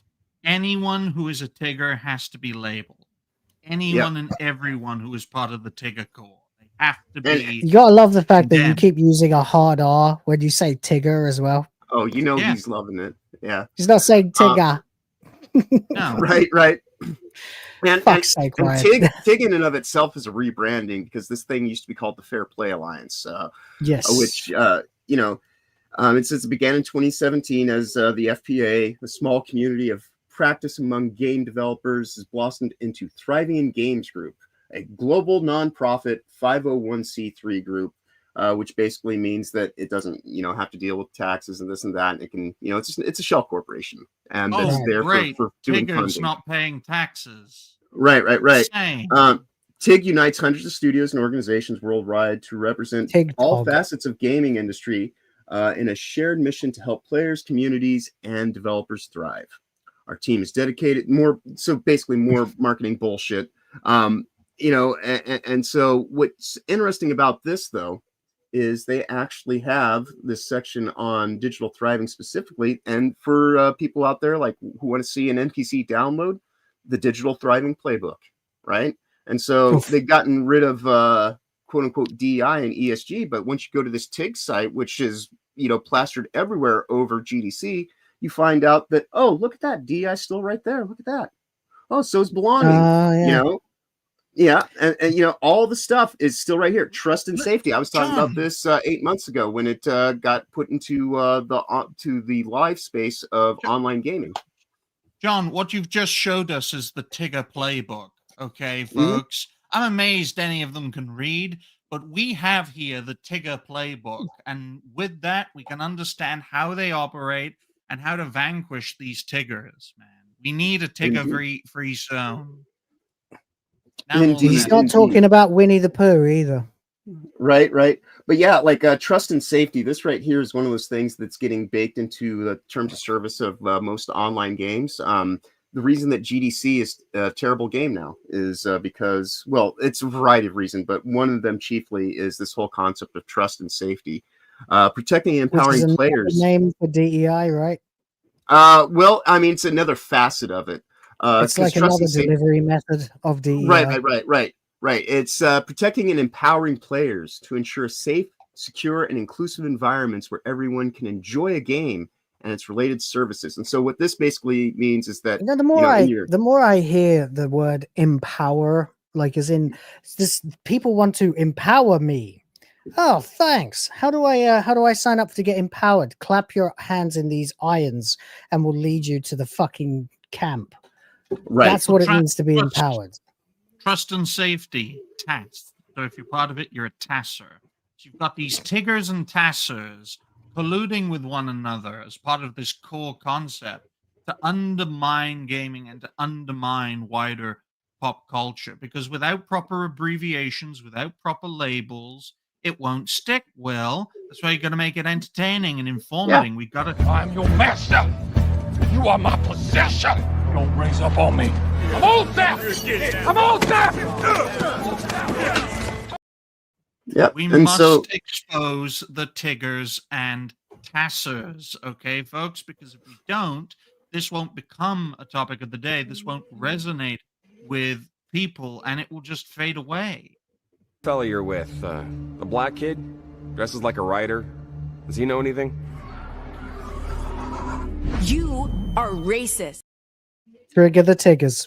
Indeed. But yeah, like I say, trust and safety in and of itself has a whole bunch of subheadings. Like that's the thing. Once you start getting into what TIG is, this is another rabbit hole of many other rabbit holes. You can just go into different facets of it, and each of them have playbooks within the playbook.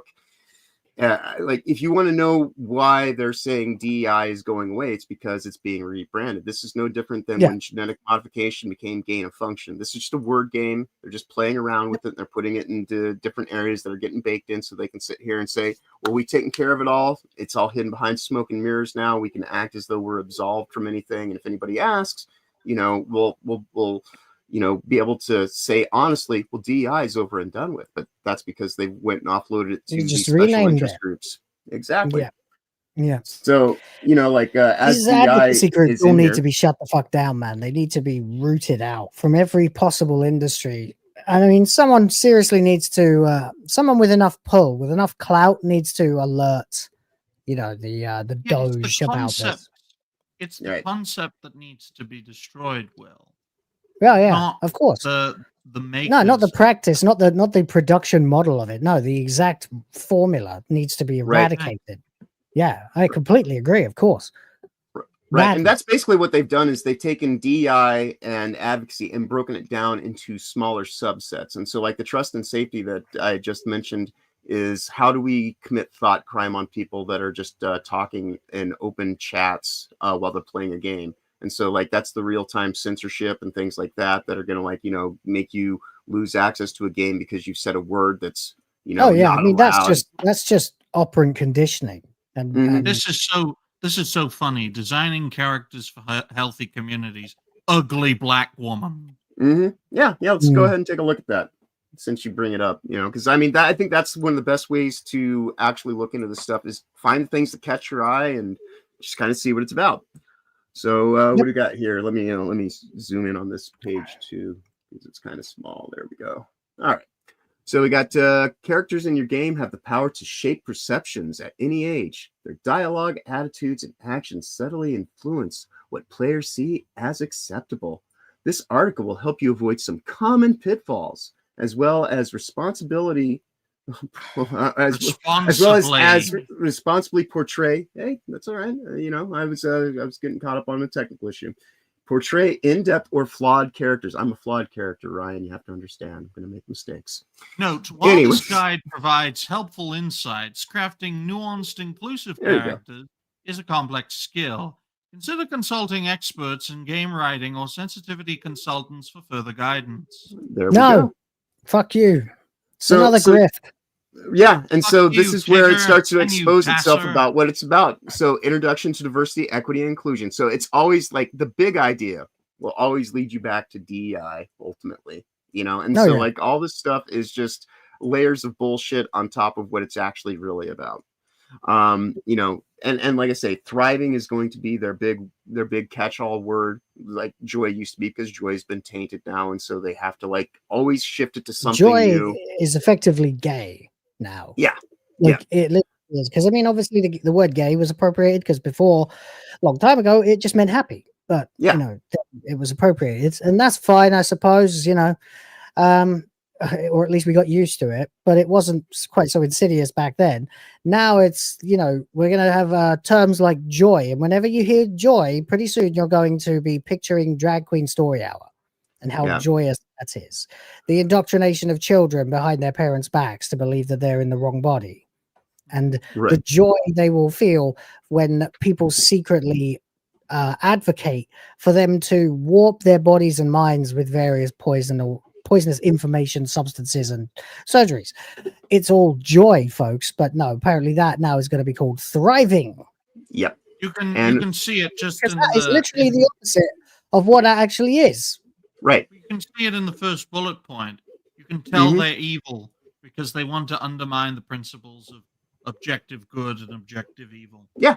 The depth and the nuance avoids simple good versus bad portrayals. Even aspirational characters face doubt and struggles. Flawed characters can still have some moments of kindness and vulnerability, so no one's really evil, you know. Oh, I gotta destroy the world, but I long for dong.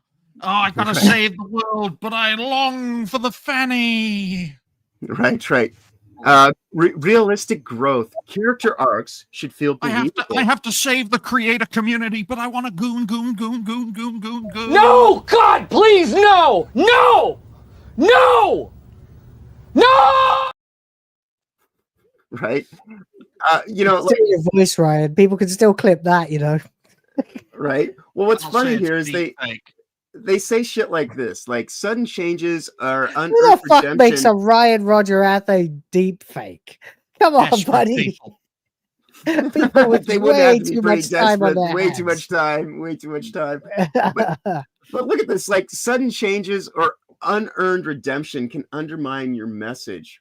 Like, isn't that every girl boss or like, you know, like I used to be straight, but now I'm gay character? Like, you know, like I think this sounds to me like they are acknowledging that they pushed too far, and we became way too aware of these changes of character, changes of plot structure, changes of ideology, and they think that we didn't notice 5 years ago when they were being more subtle. No, we knew, motherfuckers.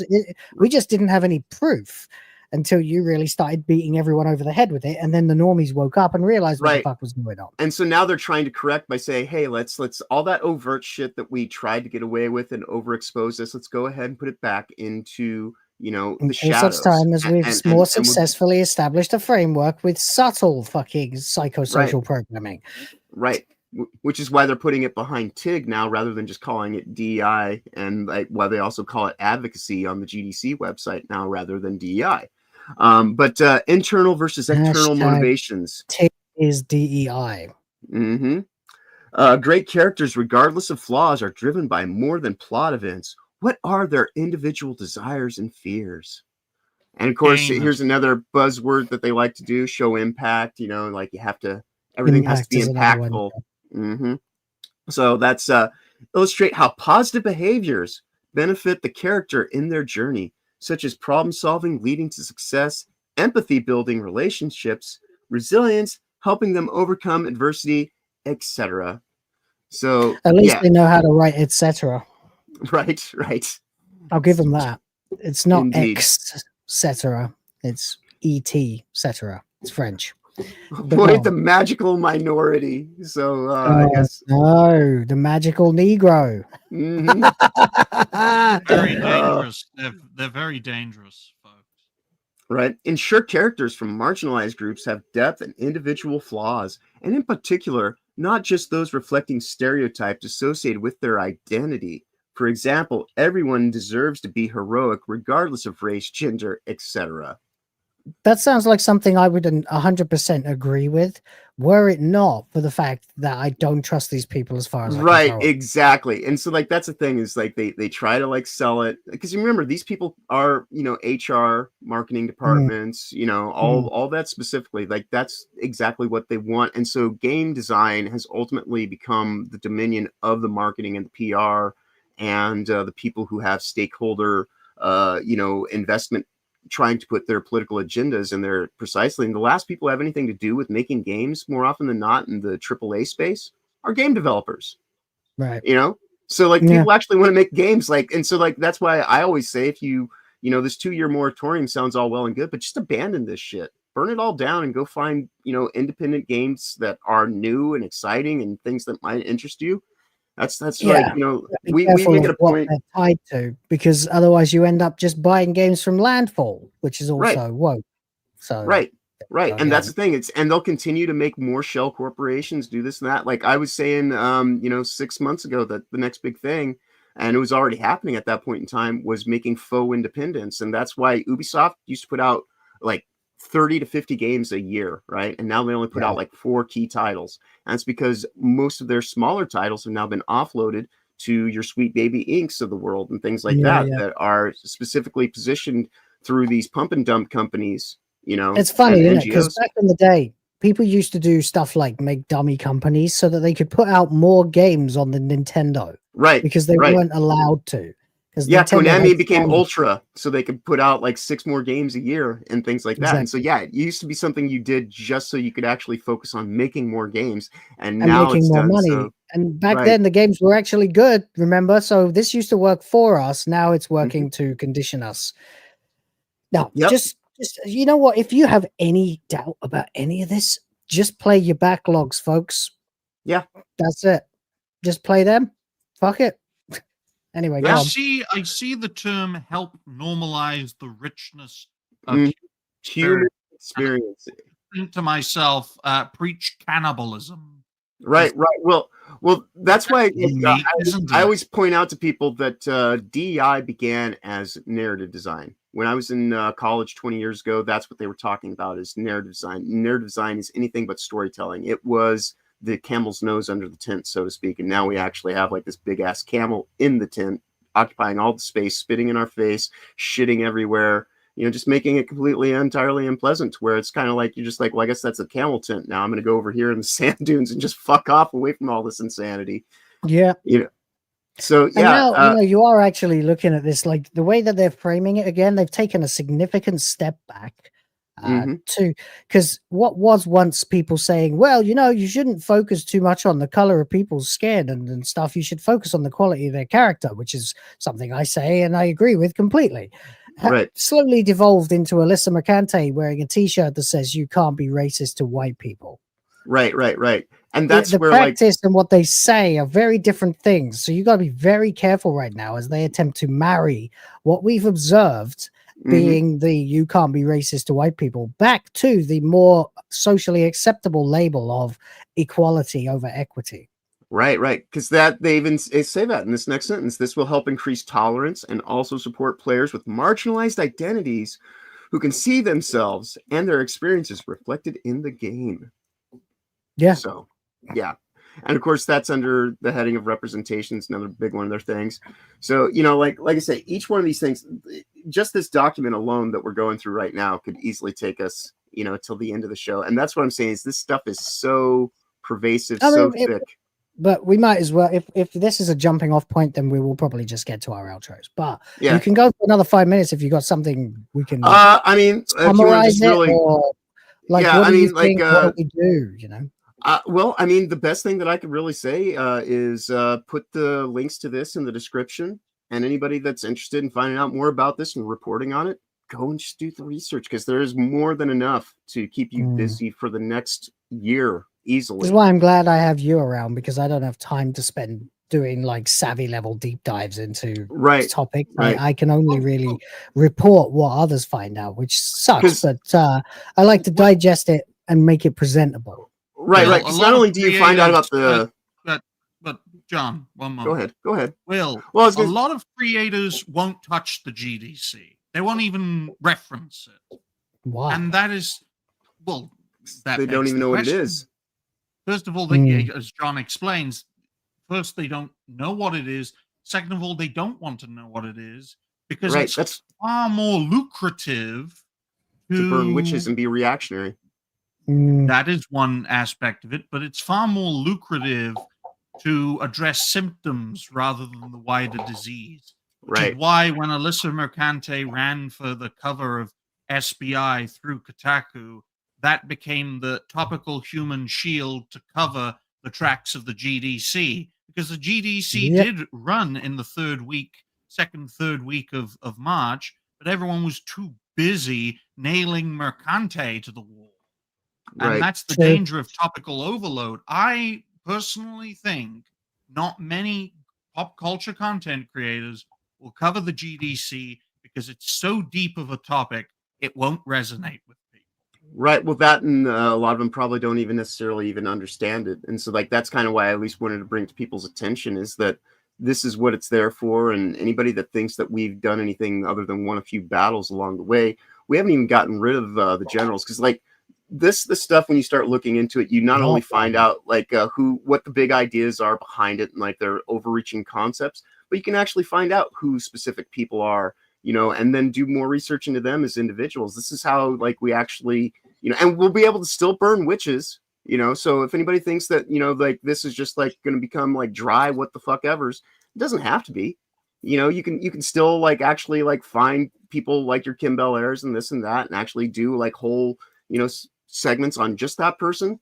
There's more than enough information for us to actually dig into and legitimately kind of bring to the surface, bring to light. And that's why I wanted to do this 2 weeks before GDC even starts, so that hopefully, you know, people who actually have platforms and things like that will, you know, not just sit here and say, man, there really isn't too much to cover. I guess I'm just going to like, you know, go with this thing. There's so much to cover, you know, that it's an infinite well of insanity and bullshit. And I mean, there you go, folks. Cover it, talk about it, shine some light on it, share it to every major and minor YouTuber you know. Get them to figure it out.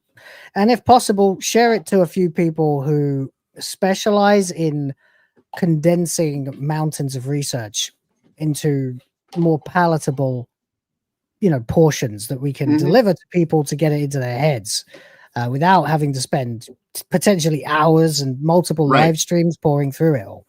Because this shit is real. It is big. It's dark. It's the power. It's the batteries behind the woke machine, you know, and we need to expose it and talk about this, or we'll never really win. Yeah, exactly. And that's why I wanted to at least kind of like, you know, put it out there for everybody. John, thanks, John. No, let's not do that. Let's moan about fucking Thomas Piker for 5 fucking days.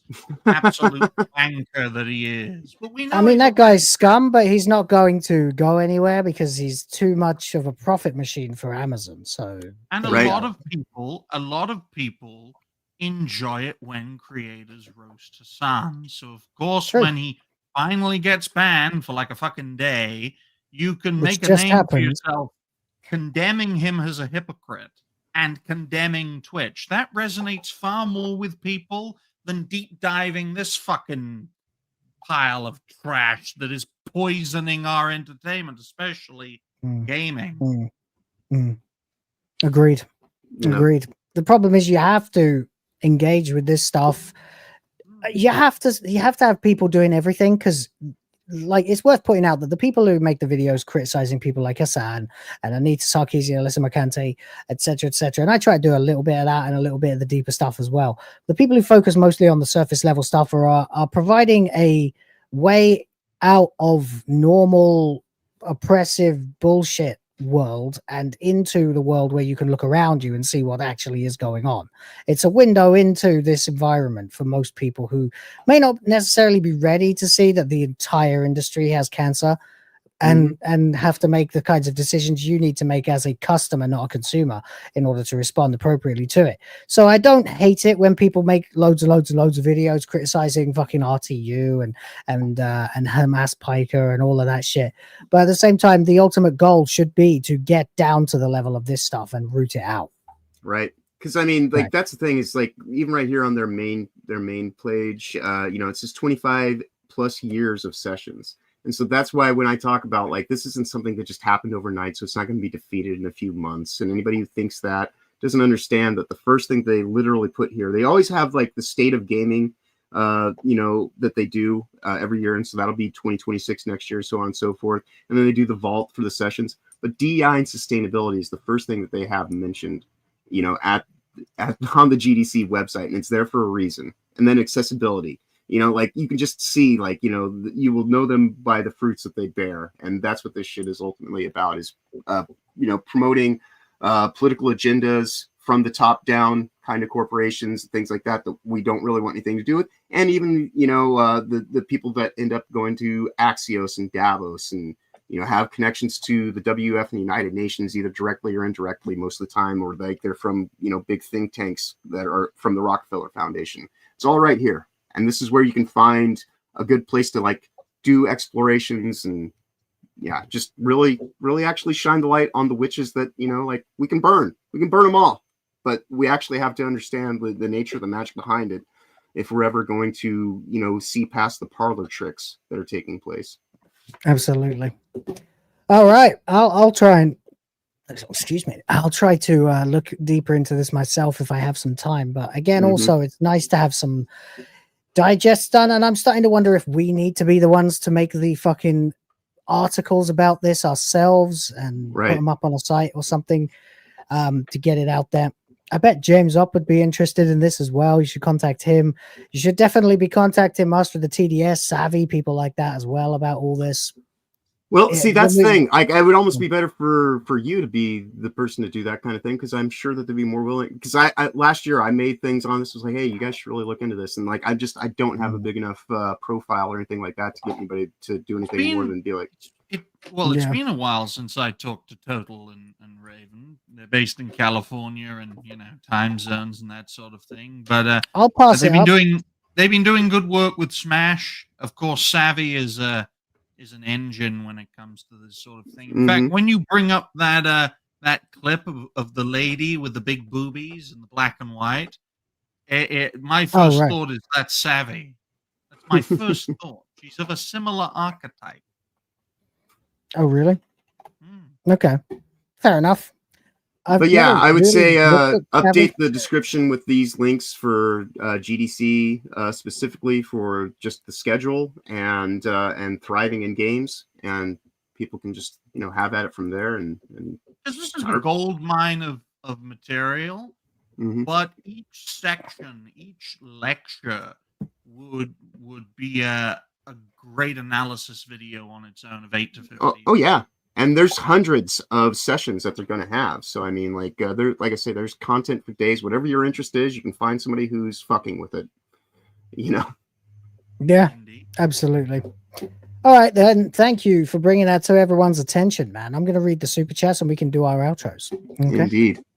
James Up is here once again for $2. Just made him a mod, by the way, because it's been a while. I trust him, so that's why.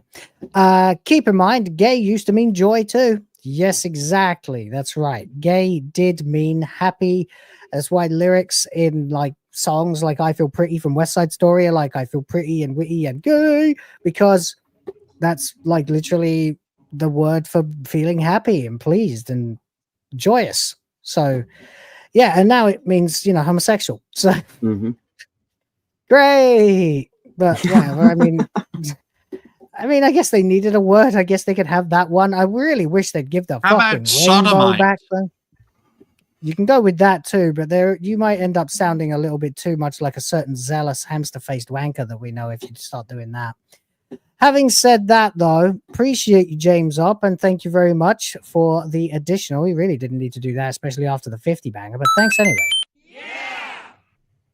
Next up, Yrys Roda, member for 12 months. You have achieved a year of membership. Show them Congrats. what you do.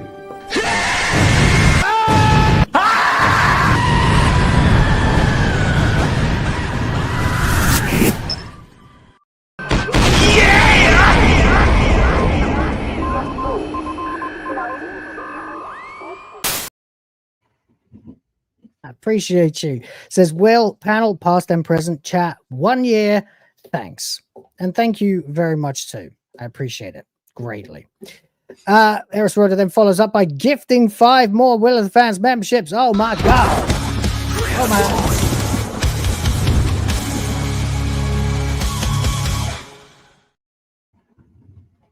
Thank you very much. And then follows up again with a £2 super chat.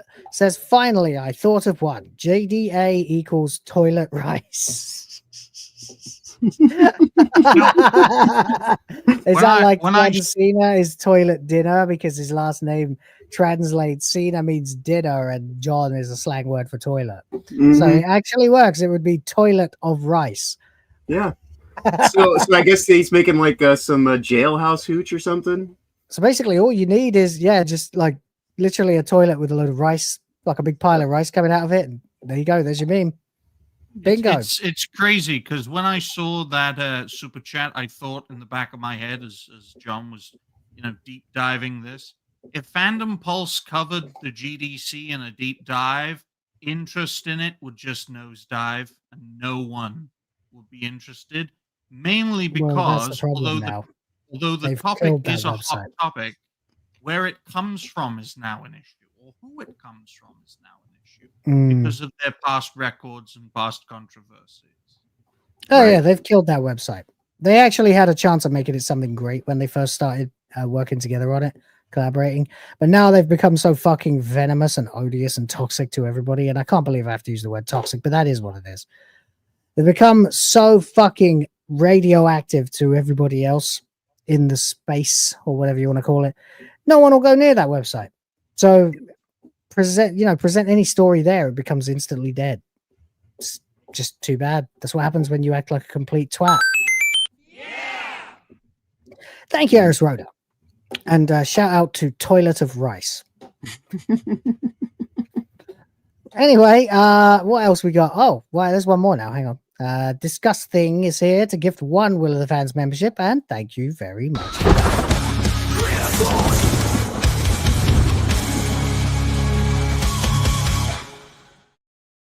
To make like a quicker version of that for the ones.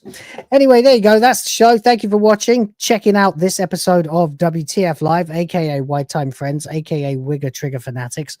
And let's get to our outro, starting with John. What's going on, buddy? It's Thursday, so this is my main gig on this day of the week, so I don't necessarily have anything. Your main what? Scheduled. My main. Did you say gigger? Yeah, sure. Okay. My main gig, my main gig for today. I don't know if I said my main gig for today. Remember, Ryan, you don't want to test me. I do know things. Anyways, I might stream with Toasty later on today if she's up for it, but more than likely it should just be another day to try to do some more digging into this weird, crazy shit that we were talking about today, or just working on a few personal things. So you'll see me as always on this channel throughout the week with Ryan on Reality Based, of course, Toasty on her channel, and then obviously on Saturdays, the thing that started all on the Weekend Culture over on Honey Badger Arcade.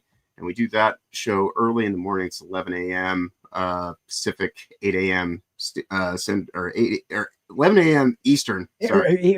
8 a.m. Pacific. Yeah. Sorry. I know another creator who does that, John. I'm just having a slight stroke. It happens. He's a Smee. He's a Smee. He's a Smee. He's a Smee.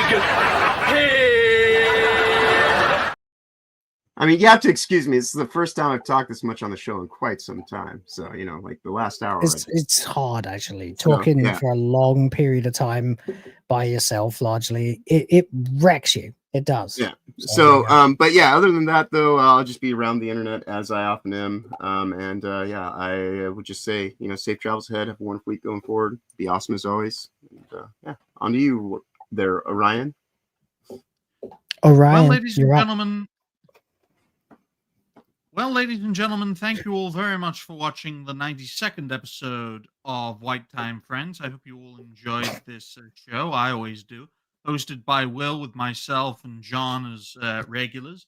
Do check out this Sunday's show where our super special guest will be discussing. Yes, Will, I took something called an initiative in the hopes of expanding this show. You just became really quiet for a second there. I'm not sure what happened. Can you say that again? My goodness. This is why I hate StreamYard. I hate this fucking platform. It keeps fucking up my audio. I'll turn you up a bit. There you go. Fucking annoying as fuck, isn't it, folks? But it's always a pleasure to be on the show, and Discuss Thing will be our super special guest for this Sunday, and hopefully you will all enjoy his Bulgarian presence. He is a Slav, a Balkan Slav as well. We might be going to war with their people before long, the Rus people, but it'll be check your settings. It happened again. Are you moving your head to the side and stuff away from your mic? No, it must be your NVIDIA settings. It's trying to take over your mic or something. I think so, because it's half of the last two sentences I hear. You can still hear it. Oscillating. It becomes very, very quiet. Yeah. It's almost like it's trying to do some kind of AI kind of noise, noise canceling or some shit. It sounds like you've got some kind of auto setting that's triggering like a compressor or something. Yeah. So fucking annoying, isn't it, ladies and gentlemen? I hate NVIDIA broadcast in the same way that Pippin Pipka hates it. Why even use it? Do you need to use it? It comes default in new computers. Well, shut it off. Kill it. Uninstall it. You don't need it. I don't know how, and I don't think Pippa knows. Help him. Yeah, I'll sort it out for you. No trouble. Fucking bastards. But go and check out Reality Base. Go check out Ryan Roger Athe. No, I do not hyperinflate my YouTube channel like certain other people. But everything I've gained has been as a result of my own effort. Shut up, John's fucking owl. Why do we have to hear you? People come for the topics. They stay for the unprofessionalism. That's right. Well, just wait until I get some Slavic energy in here. First with a guy, hopefully with a lady, and then maybe a Montenegrin. Wait, what? You want to go with a guy first before you get a girl? Don't twist my words. Don't twist my words. You're lucky it was me. Not words of the fans. Okay? You're lucky it was me and not fucking Atreus and Gator. You would have been cooked alive for that. Yeah. Black men being able to cook. What a fucking joke. But thank you all very much for watching. Until next time, bye for now. What's up, Tiggers and Tasers? It's Shit, your you boy. fucking say. You fucking dickhead, man. I love you, man. Oh, it's so good. Out of your mouth. I love it. I love it. You're just constantly entertaining. Anyway, there we go. Thank you very much, everybody. Yeah, that was 92 episodes so far of WTF Live. We are only, 2.5 weeks or so away from episode 100. We'll have to come up with something to do for that because I have no idea. Maybe we'll play a game or something. I don't know. Anyway, if we can get that to work, that is. I appreciate everybody who has been here, man. You guys really went crazy earlier on. It was a bit of a slow day until this stream, but fucking hell. Thank you and shout outs to Anime Mania 500, Noel Kerins rather, TGAP Steve, HeavenlyJester, DramaticaLaur, Gandalf Uchiha, TGAP Steve again there, Smash JT again there, and James Up again there, Yrys Roda, and Discuss Thing. You guys, yeah, my family thanks you, really. Like literally, like not for nothing, but last month was the best month my channel has ever had, and yeah, there's a certain vibe of optimism around here for the future, so that really does help. Because at one point, I was about 6 months ago, I was thinking might have to stop this and go get a real job, but as it stands right now, I can keep going. So thank you, sincerely. And that means we can continue to entertain, to inform, to have a laugh, dick about, and all that other stuff as well. And clearly it's resonating, so I'm eternally grateful for all of that. I will wrap this up quickly then, because I need to prepare for hyperdrive time in just under 8 hours time. And yeah, that's my life now. I'm never more than a few hours away from the next live stream. I think we can consider this successful enough to warrant a Suikoden stream in the middle of the day tomorrow as well. So I'll try and get round to that before I have to go pick up my wife. Yep. And everything's great, everything's groovy, and I'll leave you with the credits. What was that? I'm gonna John? drop those. I'm dropping those links in the chat right now. Hopefully they will. Drop them in there. And also, John, you know, I'm actually meaning to talk to you because I could do with a little bit of help on the Discord server. So I don't know if you're interested at all. Yeah. Cool. Because I'm having trouble keeping up with it. That's all it is. And I feel like someone needs to be around to sort of keep an eye on the general upkeep of the thing more than I have time for. So I'd appreciate that. As I appreciate everybody else. So here come the credits. We'll catch you next time. Take it easy. Have a good time. See you around. Bye-bye. Later, all.